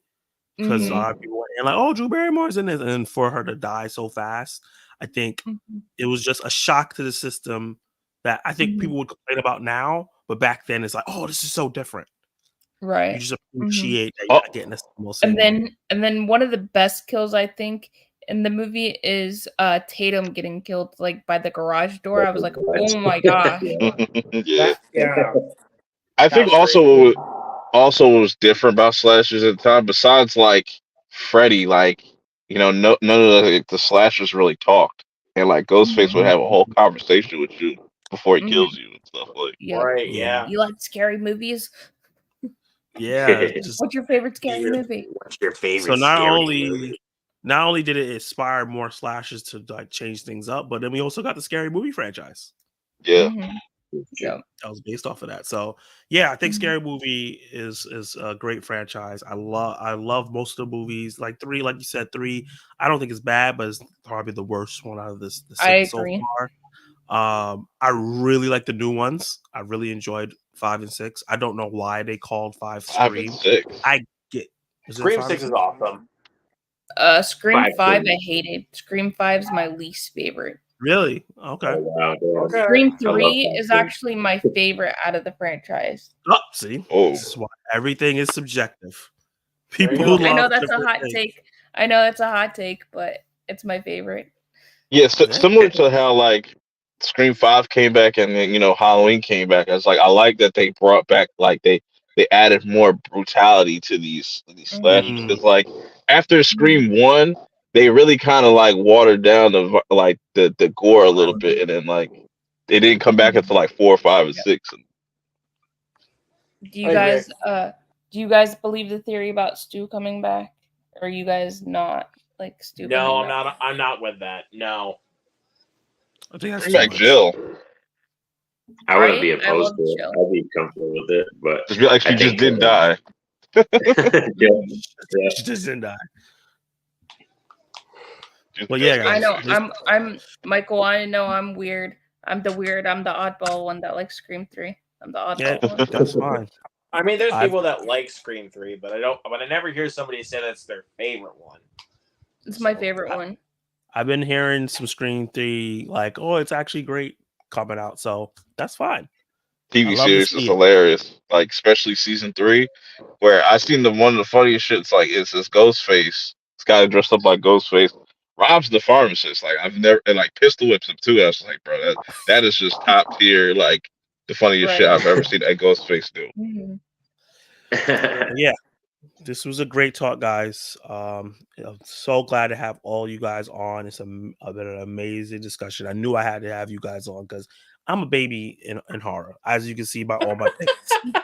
And you guys really brought some things that I've never heard about or talked about some classics that I need to go back and either rewatch or watch for the first time. And I think that the chat really loved it. They were really involved. And I think people who are going to rewatch this on the playback are going to have a good time. I really want to say, guys, go check everyone here out. They're awesome, as you can tell by all these awesome personalities here. Before we go, I just want to give everyone at least to get a shout out real quick. And like Mike said, great stream. Subbing to all you guys. I love it. Thank you. I Love to Appreciate see it. it. that. Thank you, Mike. Love to see it. So we're gonna go in the order of how this goes. Katie, do your thing. Shout out your channel. What you doing? So I'm popping the popcorn. I do movie reviews, all different types of movie reviews. I do a thing called Creators Corner, which I do other YouTubers, any kind of influencers or like different people. I also host the Midnight Hour on Thursday nights. Wow, I'm getting tired. Thursday nights at 10 p.m. and it's a bunch of us and we just talk about horror movies. And then I also am bringing back a double feature where I put 2 movies up against each other. You guys could go vote on my community tab if you guys want to see what movies are on there. Nice. Yep. All exciting, amazing stuff. All the links to the channels are in the bio. And then once this stream goes up, I will pin it in the comment of the video. Up next, because he's right here next to my cursor, Perp by Did. Yes. Okay. All right. So, yeah, I talk about a lot of different things, ranging from movies, TV, somewhat anime. If I get a chance, I do short horror podcasts. My finale is coming up this Saturday at 10 p.m. Eastern Standard Time. You can also check out all the past streams I've done outside of horror. That we talk about a lot of other things as well. Yeah, I got a bunch of stuff coming. Award show at the end of the year. If you're into AOT, I'm doing another live stream for that next month. So got a bunch of stuff lined up for the rest of the year. I'm looking forward to whatever comes next. Hardest working man on YouTube. Go take a look. You're gonna find he put me onto 2 of my favorite movies this year that I would have never found out about if he didn't review them. So Appreciate it. There you go. Up next, because he's next to my cursor still, Norin. Roll it. Yeah, so over at NornRad89, you're going to be seeing I got some more Scooby-Doo content coming, and then I'll be ranking all the television shows. I still got to finish my Chucky review series, so I'm on to Curse and Cult of Chucky. Then I'll be ranking all the Chucky films as well. And then probably some cool, just spooky Halloween videos. Like I got one planned where I'm going to be talking about my watch list and what I'm going to be doing for Halloween and Hallows Eve, because just to talk about it and then have everybody else discuss in the comments and everything. So yeah, a lot of fun, spooky Halloween content coming to NornRad89's channel this month. You're muted again. Zach, yeah, you did. Zach. The second best gag running on this thing, other than the 10 out of 10, 5 out of 5. Last but not least, Mr. Luke Ponto. Yeah, so you guys know me. I'm Luke Ponto on YouTube. My name's right here. Go check me out. Also on Instagram at LukeMonzo23. Twitter, because it's not called X. Fuck you, Elon Musk. Let's see, yeah. So Twitter, Letterboxd, and Serialized at Luke Ponzo, and I'm on TikTok at Luke the Film Buff. So on, like I said, tomorrow night, if you guys are interested in joining, 500 subscriber celebration live streams. So come check that out. On Thursday on Jared's channel, watch along for Overlord. On Saturday, watch along on my channel for Smile. And got a lot more coming up. Next Friday also is kind of a special watch along, which will be for The Flash. So that should be a lot of fun. I'm also seeing Five Nights at Freddy's this weekend. So if you guys love movie reviews, physical media content, live streams, watch alongs, Q&As, all that good stuff, come check me out because you'll be in the right place. You did it again. I caught myself this time. Okay. Great advertisement. Guys, I appreciate all that. That was amazing. You guys did a great job advertising yourself. I can't even advertise myself that well, but I'm gonna try right now. You know, you hear already. It's your boy Zach Attack Reviews. I dropped the S. It's rebranding. I'm back. I'm better. I'm stronger. I'm faster. Movie reviews, trailer reactions, live discussions. I do movies that made us live streams. You're gonna see all these guys on here. You're gonna see them one-on-one with me coming in the new year because I have the rest of the year planned out for my movies that made us. I'm glad the Killers of the Flower Moon review should be coming out tomorrow, and I might be reacting to that Friday the 13th original fan film that came out because that's a really good idea. This Friday, Anatomy of the Fall, one of my most anticipated films of the year, is coming out, and I'm gonna go check it out, and I should have a review for that as well. That's a big Oscar film that's coming out now. And yeah, we have a big thing going on Movies and Train Studios channel, which is a 31 on 30, where we are ranking 31 slashers. We each people in the group gave 6 movies each, I think, or 7 movies each, and we're gonna rank them on our personal channel, and then we're gonna have a Halloween live stream where we discuss it together. So a lot of cool things, a lot of great collabs coming, and a lot of great videos. I'm on my way to 1,000 subs, on my way to getting monetization. Hit your boy up, sub, like, subscribe. What? Not begging, I'm telling. No, I'm joking. So you must sign up. You must sign up. Join the Zach Attack Nation. Sub or die. Sub or Right. die. Okay, 10 out of 10. Thank you, Yay! Michael. 10 out of 10. Yay. Heart. Love it. Love it. This was great, guys. Do I have an outro? Yes. No, I do not. Yes, I do. Well, there we go. Edge stream. Love you guys.